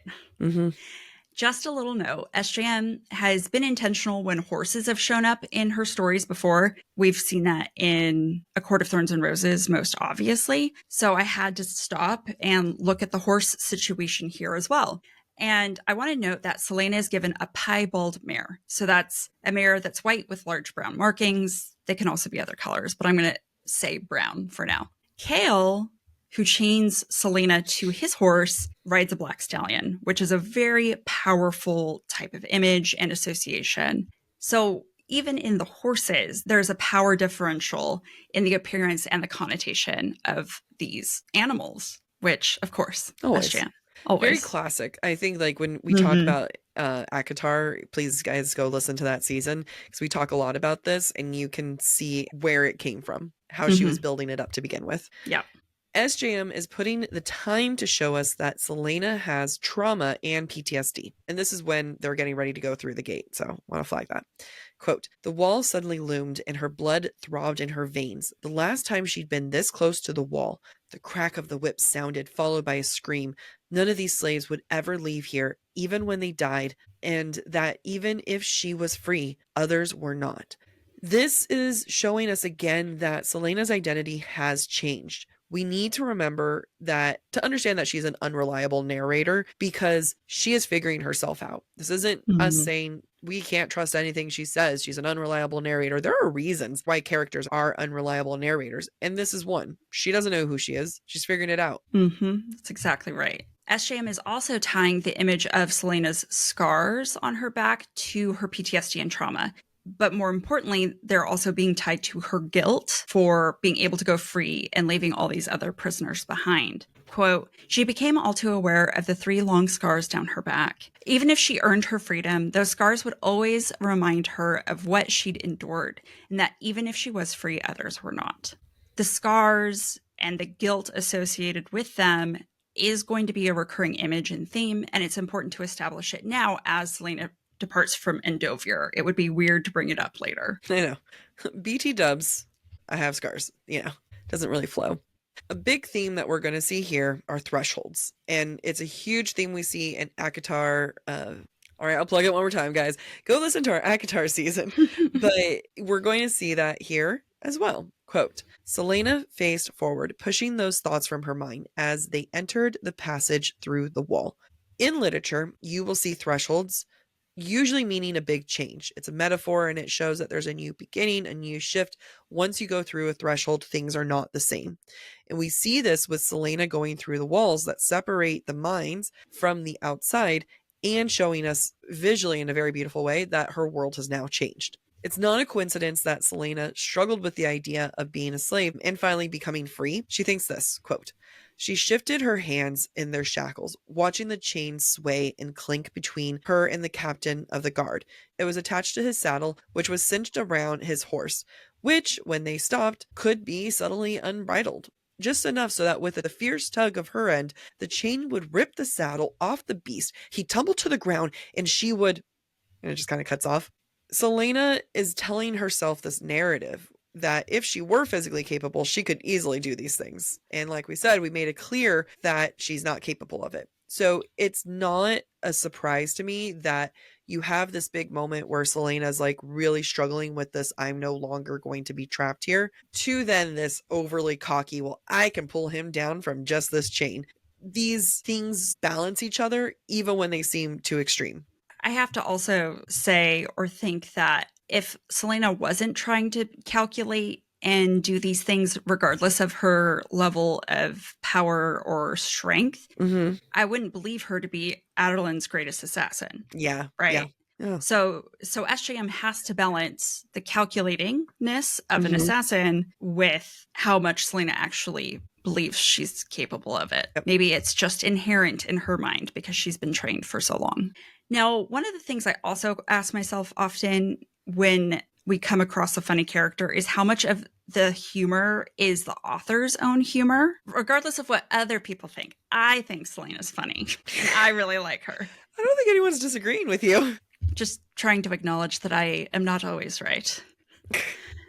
With that, we are trying to acknowledge that you're not always right by saying a statement that everyone agrees with. No, I think everyone agrees is too broad a statement. I think everyone thinks Selena's funny. It's fair that people don't think it's funny. Yeah, that's fair. Favorite is not funny. She has her moments. Sometimes. Quote, after hours of silence, Selena turned to Cale. Rumor has it that once the king is finished with his war against Wendlin, he'll begin colonizing the West. She said it casually, but hoped he'd confirm or deny. The captain surveyed her up and down, frowned, and then looked away. I agree, she said, sighing loudly. The fate of those empty wide plains and those miserable mountain regions seems dull to me as well. Now, I highlight this moment because I feel like it accomplishes a lot. It's more of the Cale and Selena dynamic, which I think is important because it juxtaposes what their dynamic will be at by the end of the novel. It also provides information about the political situation and the region, and establishes that Selena is maybe a witty character. We see it again later as well. When Cale asks Selena how old she is, she responds, 18, but he said nothing. I know, she continued, it is impressive that I accomplished so much at such an early age. I love her. She's great. She's great. Let's talk about age. Selena's 18. Cale's 22. He was 20 when he became captain of the guard. And we assume that Dorian is 20. I get it. YA was very popular at the time. I don't blame SJM for making them so young, especially the fact that, we're going to assume that it's capable to become captain of the guard at 20. Doesn't matter what favoritism you have, but whatever, go along with it. Again, in my heart and in my mind, they are in their late 20s, maybe 30s. But I think that there was kind of like a contradiction between the characters, their growth, and their age. There are times where Selena definitely feels young and definitely feels like an 18-year-old. And then there's times when everyone just feels way older than what they are. So I will bring up the times where I feel like they seem young. For the most part, I'm going to live my life that they're older. Selena's determined to find Cale's weak spot, though, and she leans into the tools that she knows. Quote, Lord? He didn't reply, and she smiled slowly. Lord Cale Westfall. She fanned herself with a hand. How the court ladies must have fawned over you. Now that doesn't work because he wasn't given the title of Lord. And titles in that moment mattered more than sexual attraction. Just a little cool snippet. Cale's an interesting character. He is an interesting character. And titles and how they apply to Cale is also going to be interesting as we progress with the story. I view the last few pages of chapter 4 from a writing perspective, and I actually find them interesting and something that I would want to be able to achieve in my own writing. SJM does a good job making Selena seem like a gabber, like she's talking a lot. Yaps. She yaps. It makes her feel real while also not annoying the reader, at least from my point of view. The flow of the conversation feels natural. The areas Cale chooses to respond or not respond feel natural. And there are enough instances where Selena chooses to insert her own comments when Cale doesn't respond, like she's trying to fill the silence. I love it. It's short and succinct, but it does the job. Cale's response to all of this is also very illuminating. Quote, shall I gag you? Or are you capable of being silent without my assistance?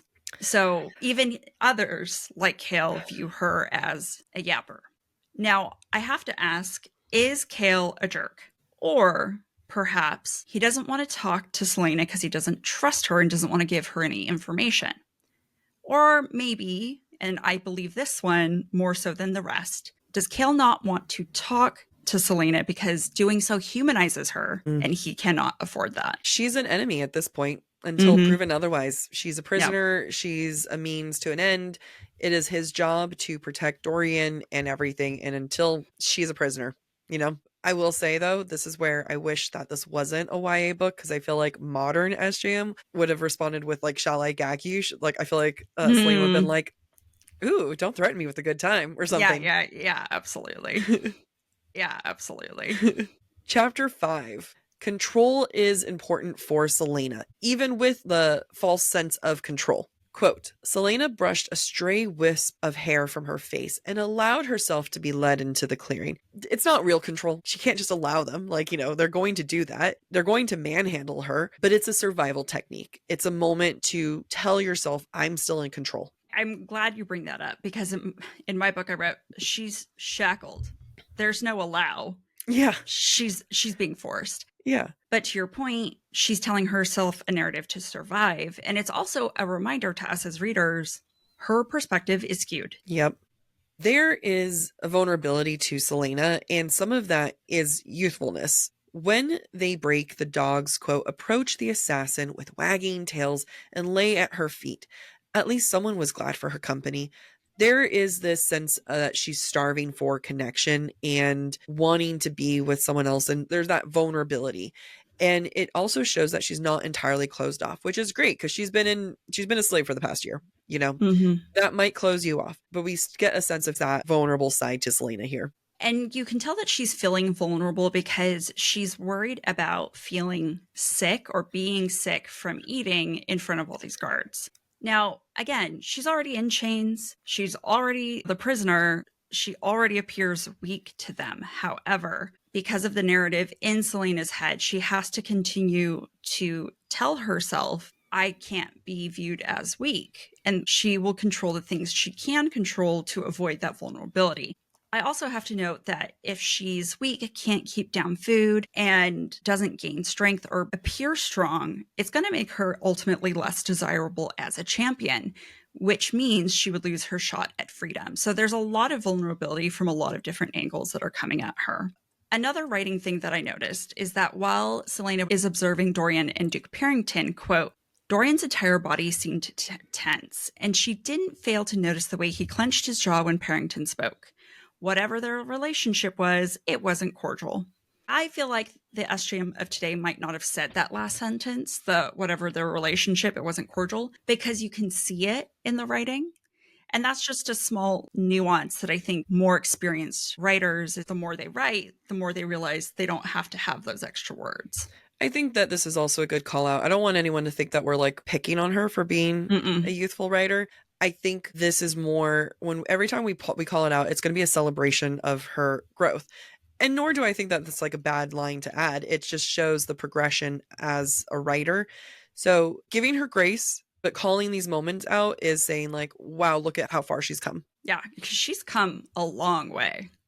While they're in the forest and breaking for lunch, Selena looks around and we see her again attracted to the nature around her. We don't yet know the significance of it, but I think it's important to call out for those of us who have read the series and understand where Selena's at.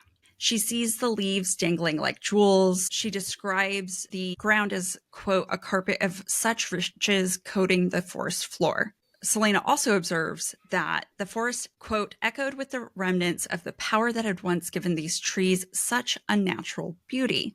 For a first-time reader, we're going to be like, how does she know this? For us who have read the series, we know it's because this is Brandon's forest, which Selena mentions, but we also know what that actually means for Selena. We learn a little bit more about the world Selena is in as well. In addition to some of her history, we also learned that, quote, the king had claimed that magic was an affront to the goddess and her gods, that to wield it was to impertinently imitate their power. But even though the king had banned magic, most knew the truth. Magic had completely and utterly disappeared of its own accord. First off, this is just creating more questions. Why did magic disappear? It makes us want to know more about the world. But it also shows a classic theme when it comes to people, particularly men, in power. They want to control others they view as a threat to themselves by making something about them illegal, by making their power illegal, by making their weapons illegal, by doing something to assert power over them. And we see that here with magic, the fae, and fairies. It's the kind of discrimination that you see in real world too. Absolutely. We see it in many places today. In our current world, we see it in history, in World War I and World War II, and we see it in a lot of other local and global instances. Now, we can touch more about the next section in Breadcrumbs, but I want to talk about the ability to forget. Quote, it had been a while since she'd contemplated the gifts she'd lost, though the memory of her abilities haunted her dreams. Despite the carnage, perhaps it was good that her magic had vanished. It was far too dangerous for any sane person to wield. Her gifts might have destroyed her by this point. Now, we'll get to that in Breadcrumbs, but I think what's important here is to show how much she's blocked for the sake of safety and mental protection. And again, as you've said, Jack, false narratives make Selena feel safe. It's how she copes with her reality. And she can't do anything about the fact that she doesn't have magic. So why Mm-hmm. not just be grateful that she doesn't have it? That's Yeah, easier in the long run for her. absolutely. We also see here that Selena is wielding the knowledge she has of herself and her past carefully. She has a tendency to omit things, and she's doing so now, and that will be a recurring theme for her. An example of showing and not telling feelings is the following example. After thinking about everything that she lost, quote, she looked at the sunlight filtering through the canopy, how the trees swayed in the wind with their long, bony arms around each other. She suppressed a shiver. Trees don't have bony arms. I had to reread the sentence multiple times. I was like, wait, what? Am I not doing this correctly? But you know what does have bony arms? The dead and her. And I feel like this is a good moment of her reflecting on everything that she's lost and showing that the dead are comforting each other almost in a way. I like that interpretation because I didn't see it that way, but I can Mm-hmm. see why you would see it that way. From my perspective, this is not the first time Selena has anthropomorphized nature, giving Mm-hmm. it human qualities. She does that a lot. And I think it's because, and maybe I know, or I do know, she feels a kinship with nature and with the forest. Mm-hmm. And I think that anthropomorphization, I have a hard time with that word, is important when we're about to see evidence of some of the little fairies and spirits in the forest trying to connect back with Selena. There is a reality of her weakness when it starts to set in. Now that Selena's emotionally vulnerable, we don't see her mentally making threats at this point. Quote, Selena's legs had become so stiff that Kale was forced to help her onto her horse. It was painful to ride. There's no moment of, I am so embarrassed. I Mm. can't believe I'm doing this. He's lucky I didn't kick him as he carried me through. This is a very humbling moment, and we're going to see more vulnerable side to her in the next chapter. Mm-hmm. The chapter ends with Selena being offered flowers by the little fairies, which freaks her out. The entire ride through the land, quote, she spent a good portion of the day with sweaty palms and a racing heart and kept one eye fixed on the passing woods. She's worried that she's going to get caught. I totally remember the very first time reading this and thinking like that. It was another one that just really stuck with me. And because we've been talking about identity and power and identity, some of her fear in my mind is also about, oh, they're going to wonder, why does Selena Sardathian have a connection to little fairies? Yeah. Her identity, her secret identity, is one of the only remaining sources of power for her. Mm-hmm. And to reveal that too soon is to doom herself. Yeah, absolutely. Chapter 6 starts with 2 weeks of travel. I should keep a timeline of how much time has happened. I know that's on the internet, but I should do it too. And the elements are hard, making it difficult for everyone. Quote, she couldn't withstand the agony of wet shoes. There's a lot of tongue in cheek to her misery here. She does talk about this sucks. I'm wet. I'm cold. But you have to remember, she's just coming back from the salt mines. I don't think that she's thinking this is the worst thing that she's ever experienced. Now, time goes by, things are clean, things are dry, and Dorian comes to get her and Kale, and she notices his outfit. Quote, he did look rather good in his knee-high brown boots, and his leather belt did do nicely, even though the hunting knife seemed a bit too bejeweled. I think this is an example or clue about not taking him seriously, whether that's Selena not taking him seriously or the reader. He is a kept man, right? He's a prince with pretty knives and not a true threat. And just a fun thing, we saw this in ACOTAR with Lucian in his dagger. By the way, I'm going to keep teasing it out until people go and listen. I also made that note. I was like, oh, that's very Lucian. Yeah. The way that Dorian summons them, though, I think it's meant to demean Selena. Again, we're back to that negging. Come see the view. Bring that one, I suppose. Selena bristled. That one, as if she was a piece of baggage. This is Dorian trying to do something nice. He's trying to be like, look, here's a pretty view for a pretty girl. But he can't do that, right? So he's coming in being like, you kind of suck. Would you like to go see a view? Classic Dorian. Yeah. As Selena is guided on her horse to the view, quote, Selena tried not to wince as she slid backward in the saddle. If she fell, she'd die of humiliation. So we're seeing that pride, that bravado come up again. But also, if she fell out of her saddle, she wouldn't be able to compete as a champion. She'd probably hurt herself, and she can't afford that weakness. Her No, freedom would be at stake. absolutely. Selena takes in the castle, and we get an idea of how gaudy this whole thing is.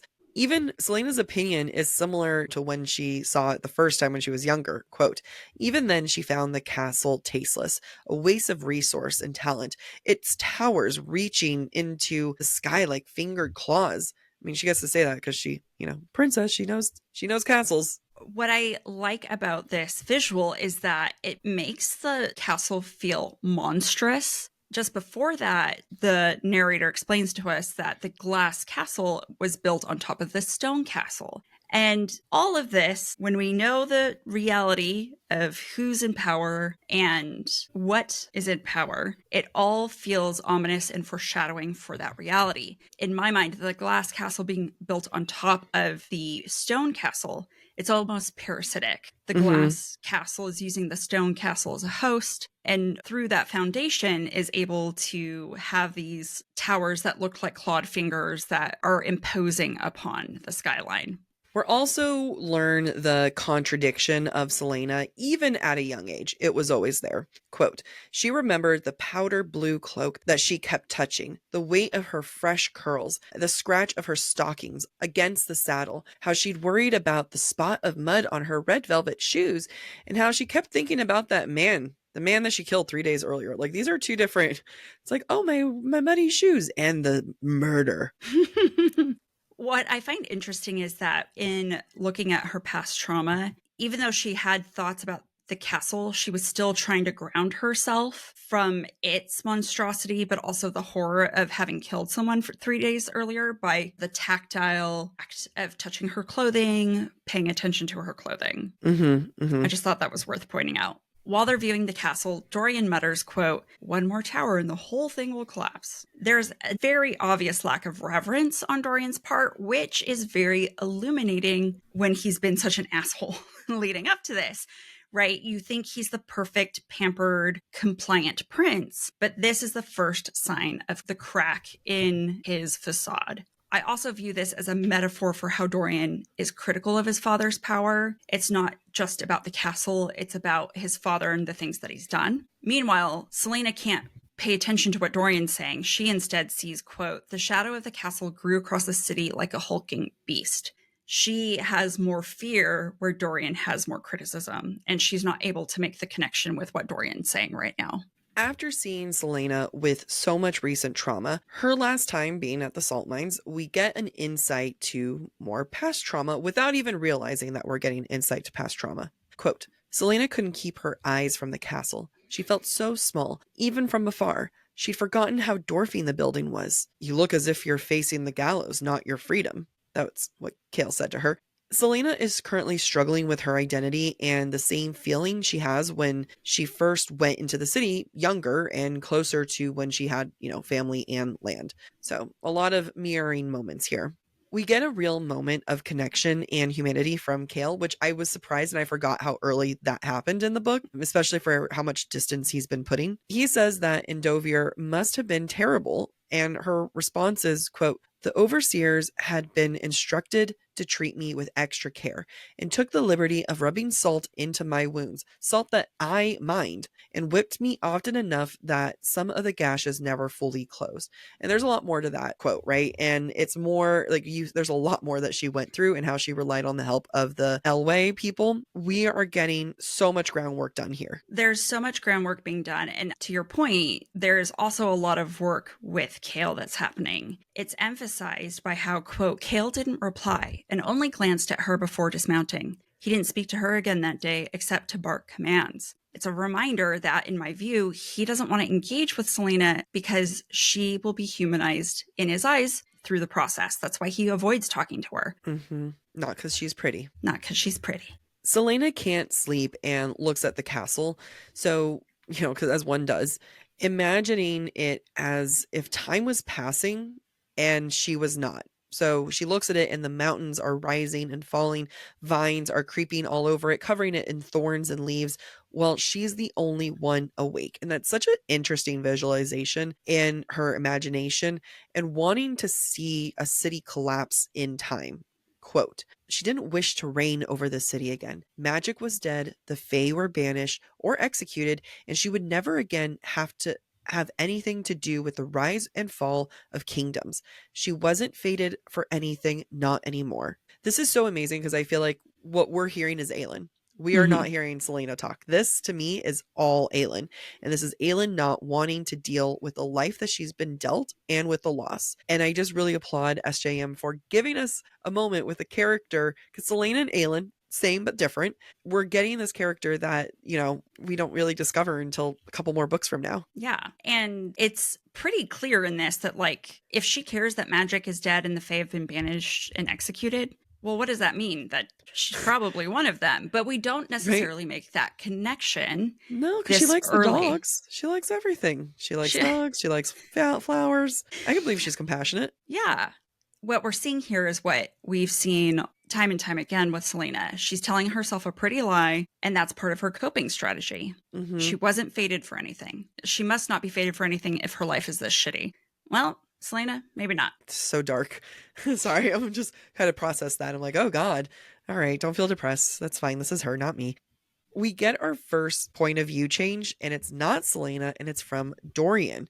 And he is watching Selena. Quote, he found her beautiful, if a bit strange and sour. It was something in the way that her eyes sparkled when she looked at something lovely in the landscape. He couldn't understand it. It shows that Dorian is still mentally young compared to Selena, right? And that he does not understand the loss of freedom. We get this beautiful image of Selena, and we're going to get into that image, but I also think that SJM is doing the work to show how much Dorian is going to grow.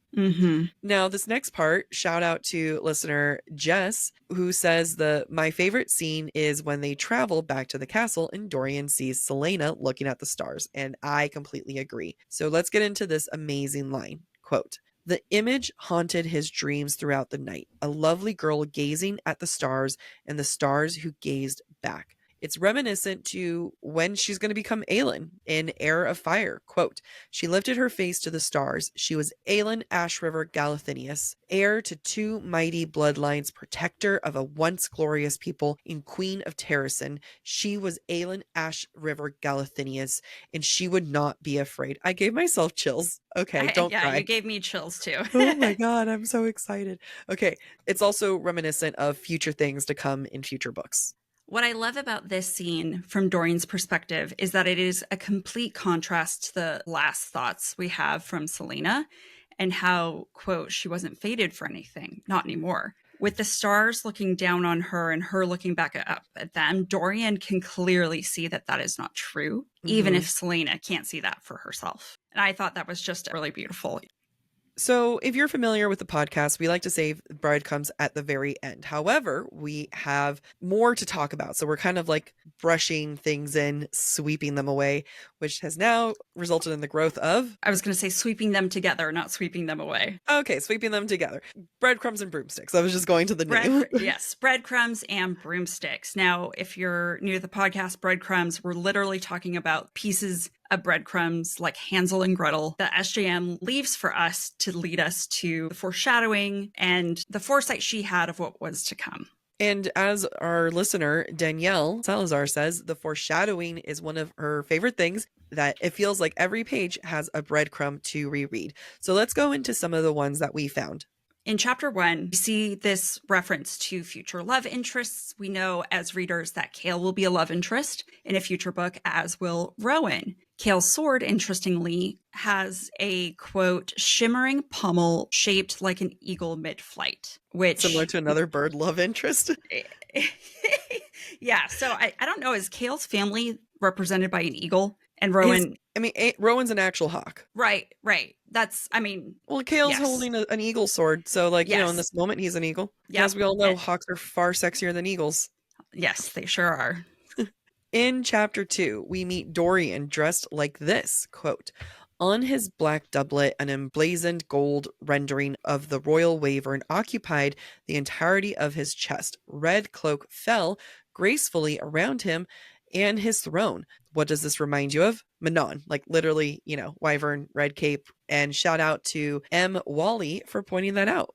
Also in chapter 2, Selena talks back to Dorian and Cale corrects her. I should hope not, Selena interjected. Your Highness, Cale Westfall snapped at her. What? Selena asked. You will address him as Your Highness. Shout out to Awkward Shelbs and Molly Merrill 24. They both wanted to make sure we called out that Selena is genuinely confused when this happens because she thought Cale was calling her Your Highness. And genuinely, I laughed out loud when I read this scene. Maniacal. Young SJM maniacal. Yep.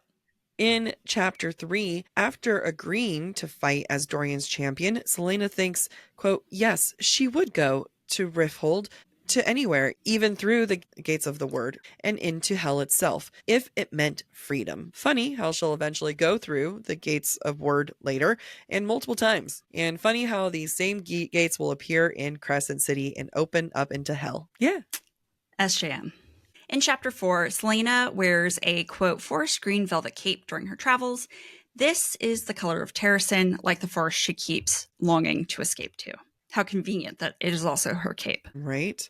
Also in chapter 4, while traveling, Selena thinks about the lands, quote, the uncharted lands of the West. Legends were still told of the strange and deadly people who dwelt there, the cruel and bloodthirsty descendants of the fallen witch kingdom. Manon. That's Manon, in case no one knew what I was saying. In chapter 5, while traveling in the forest, Selena remarks, it's Brennan's forest. My father used to tell me stories about it being full of fairies, a soldier said. They're all gone now, along with those damned wretched fae. We got rid of them. I'd watch your tongues, Selena snapped. King Brannon was fae, and Oakwald is still his. This is a breadcrumb for Selena talking about her ancestor. Later, when Selena's thinking about the history of the world, she recalls that, quote, the fairies and fae fled, seeking shelter in the wild, untouched places of the world. That includes Rowan and company, who we get to see in Heir of Fire. And also in chapter 5, we get more information about Selena and her past. Quote, she'd been only 8 when Orban Hamel, her mentor, and the king of the assassins found her halfway submerged on the banks of a frozen river and brought her to his keep on the border between Aderlin and Terrasen. But she still remembered the beauty of the world before the king of Aderlin had ordered so much of it burned. Now there was nothing left for her, nor would there ever be. I mean, talk about breadcrumbs to everything that is her past. But I love your note here, Amy. I just wanted to point out that SJM has an obsession with 8, the age of 8. If you've read A Court of Thorns and Roses, then you might remember that Feyre was 8 when her mother died, and Az was 8 when he developed his shadows, which were both turning points in their lives. Mm-hmm. And Selena's got her own version. And finally, in chapter 6, Dorian's watching Selena at camp, quote, through a clearing in the swirling mass of clouds, a cluster of stars could be seen. He couldn't help thinking that they gazed down at her. Brannon. King Brannon, which is a stag constellation, I believe. I love it. Which we'll learn about later. All right, let's get into some broomsticks of the breadcrumbs. Here's some comments, questions, thoughts that our listeners shared with us in anticipation of this episode. The first one is from Mads Walk, and her question is whether or not we think it's obvious that Selena is someone who ultimately is Aelin, but we don't know when we're first reading this book. A little bit, kind of, yes and no. There's tons of mystery, and when you're paying attention to it, it's there. And until you don't know, Yeah, I mean, we have no idea who Aelin is at this point. We don't know that there's lost royalty from Terrasen. So we can't know those things, but we can know that Selena, there's something more to Selena than we actually are capable of understanding. Another comment, one from Faith Gillenkenner. They said, I will defend Cale forever. Please don't hit him with the tam-tam treatment. And this is also followed by Jess saying, did she tell us Cale was the worst in the beginning and we all just missed it? So if you're not familiar in A Court of Thorns and Roses, we are critical on everyone. We don't discriminate on our analysis. And when you do an analysis of a character, you look at the good, the bad, the ugly. You're going to hear it no matter what. I don't think he's going to get the tam-tam treatment yet. I don't think so. We'll see. I mean, I will say this. Unlike the comments I got from listeners when I first started reading the Throne of Glass series, I did not find Cale as despicable as some listeners Mhm. find him to be. Mhm. So I think we're just going to observe, like, what is Cale doing? What might be Yeah. his underlying motivations? And then they're going to speak for themselves in the long run. And I'll be frank, I don't remember reading any of this. This feels like reading a new book sometimes. There are some things I remember. I was like, ooh, flowers left on the side. I remember that. I know we're mad at Cale. I know there's a betrayal. I couldn't tell you what. So I'm Mm. coming into it with fresh eyes. Our next comment is from the original Ginger, and they say Dorian, Cale, and Selena's relationship at the start changes so much by the end of the book. And Yep. yes, we're definitely calling out the bad attitude that Dorian and Cale have. And I love this, and this is mostly spoiler free for Kingdom of Ash, but when they're all reunited again and the three of them hug, it is such a Mhm. beautiful image that stays in my mind that is so, so much the opposite of what we're experiencing I'm right so now in excited Throne because of I don't Glass. remember this at all. So I can't wait to get there in however many years it takes us. Also, we can spoil. This is Breadcrumbs and Broomsticks. This is a spoiler section. Next is from Mads Walks, how the Throne of Glass world is first introduced compared to how complex it is later. And I think we get the similar treatment with Akatar, where we get a little small bit of this. You get what you need in the first book. The world will grow as the plot and the characters will grow. And there's only so much you can do in a first book. Truly. Our last set of comments, one is from Riley Kinnan, how SJM's writing style reflects the youth of Selena and grows as she does through the series. And then from CRD Amore, thoughts on the tone of Maas's writing as Selena compared to her other female characters. Yeah, Female main characters. yeah, I think you can tell where some of it's like she, started writing this at 16 and there's that youthfulness there. But again, she was 26 by the time this was published. So she was a woman. She had gone to college. She was experienced. She was taking this through different rounds of edits. So, I think that it's exciting to see her at the beginning of her career, especially when you see how technical she becomes, especially where I feel like I'll say I'm enjoying reading this more than I did Crescent City. Crescent City was so hard analyzing. It was just so many sentences that were so long and detailed. I can understand readers who've read Crescent City, who've read A Court of Thorns and Roses, and if they read Throne of Glass last, this might be a really difficult first few books to read because the writing style is so much more youthful. Yeah. I think it is appropriate to the character, and it's just what SJM was capable at the time that she wrote it. There's nothing wrong with that. We see that in all authors. When you read their debut book versus book number 5, they're going to be very, very different. Yeah. Now, the tone of the writing, I think Selena and Bryce are probably the closest, but where the difference is that Selena is more internal in some of her witticisms or mannerisms, compared to Bryce, who's more outwardly witty.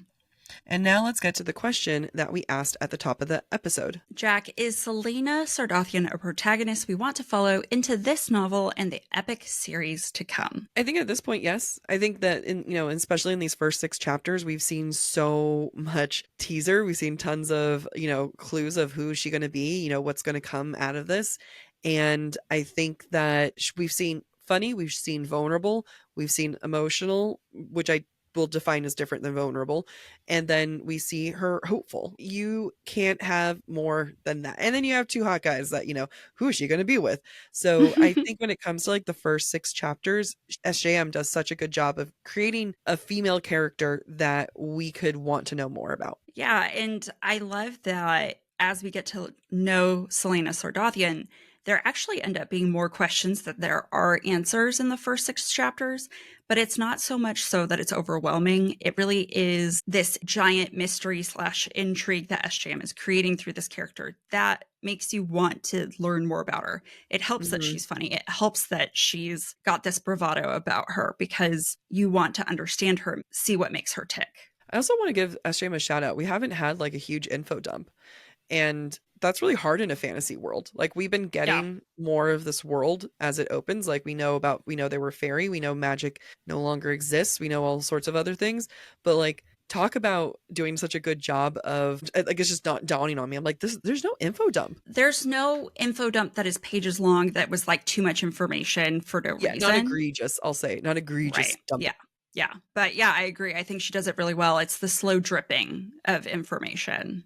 There are other books she doesn't do that as well. No. Talk about, though, like first 6 chapters of a series that will change her life, change lives, that everyone's millions of lives. I applaud these first 6 chapters, genuinely. Yeah. Just because she's a young author, just because she, doesn't understand the use of exclamation points and how frequently they can be used, doesn't undermine what she did to this. And what she did was very skillful. Yeah, I completely agree. She accomplishes a lot in a short space of time, where when you compare it to ACOTAR, those first 5 chapters it was really hard for me to continue reading that going. book. Yeah. Whereas this, I feel like, is fast paced and intriguing the whole way. And I can understand why someone would, like, even though this is YA, romantasy, fantasy, whatever you want to call it, I can see why people want to continue. Yep, I agree. And I can't wait for us to continue. Thank you for listening to this week's episode of Book Talk for Book Talk with Jac and Amy. Next week, we'll be exploring chapters 7 through 10 of Throne of Glass. We encourage you to rate and subscribe to our show on your preferred podcast listening platform. We would love to hear your thoughts based on today's conversation. You could submit your comments to our forum at booktalkforbooktalk.com for a chance to have your feedback discussed during a future mini episode or a Patreon exclusive episode. If you're enjoying the podcast, please visit our website, booktalkforbooktalk.com, to view our latest merch and learn about supporting the show through Patreon or Venmo. You can also follow us on TikTok, Instagram, or YouTube at the handle BookTalkForBookTalk. Bye.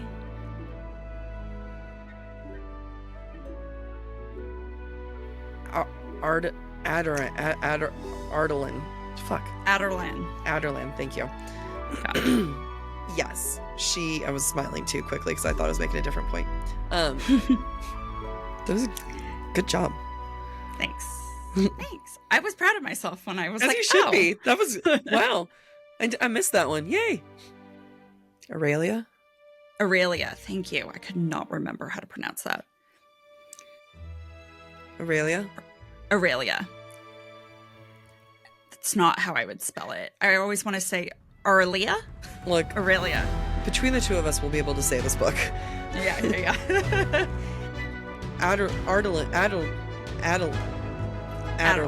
That sadness in her, and really what we're going to see throughout her journey. Eloway, thank you. The mournful bellowing of the Eloway work songs. Mm-hmm. I think actually it's Ilway. And yet I can't say Adarlan when I need to. I'm glad you remember. I meant to listen to the audiobook and I didn't have a chance. I'm genuinely shocked.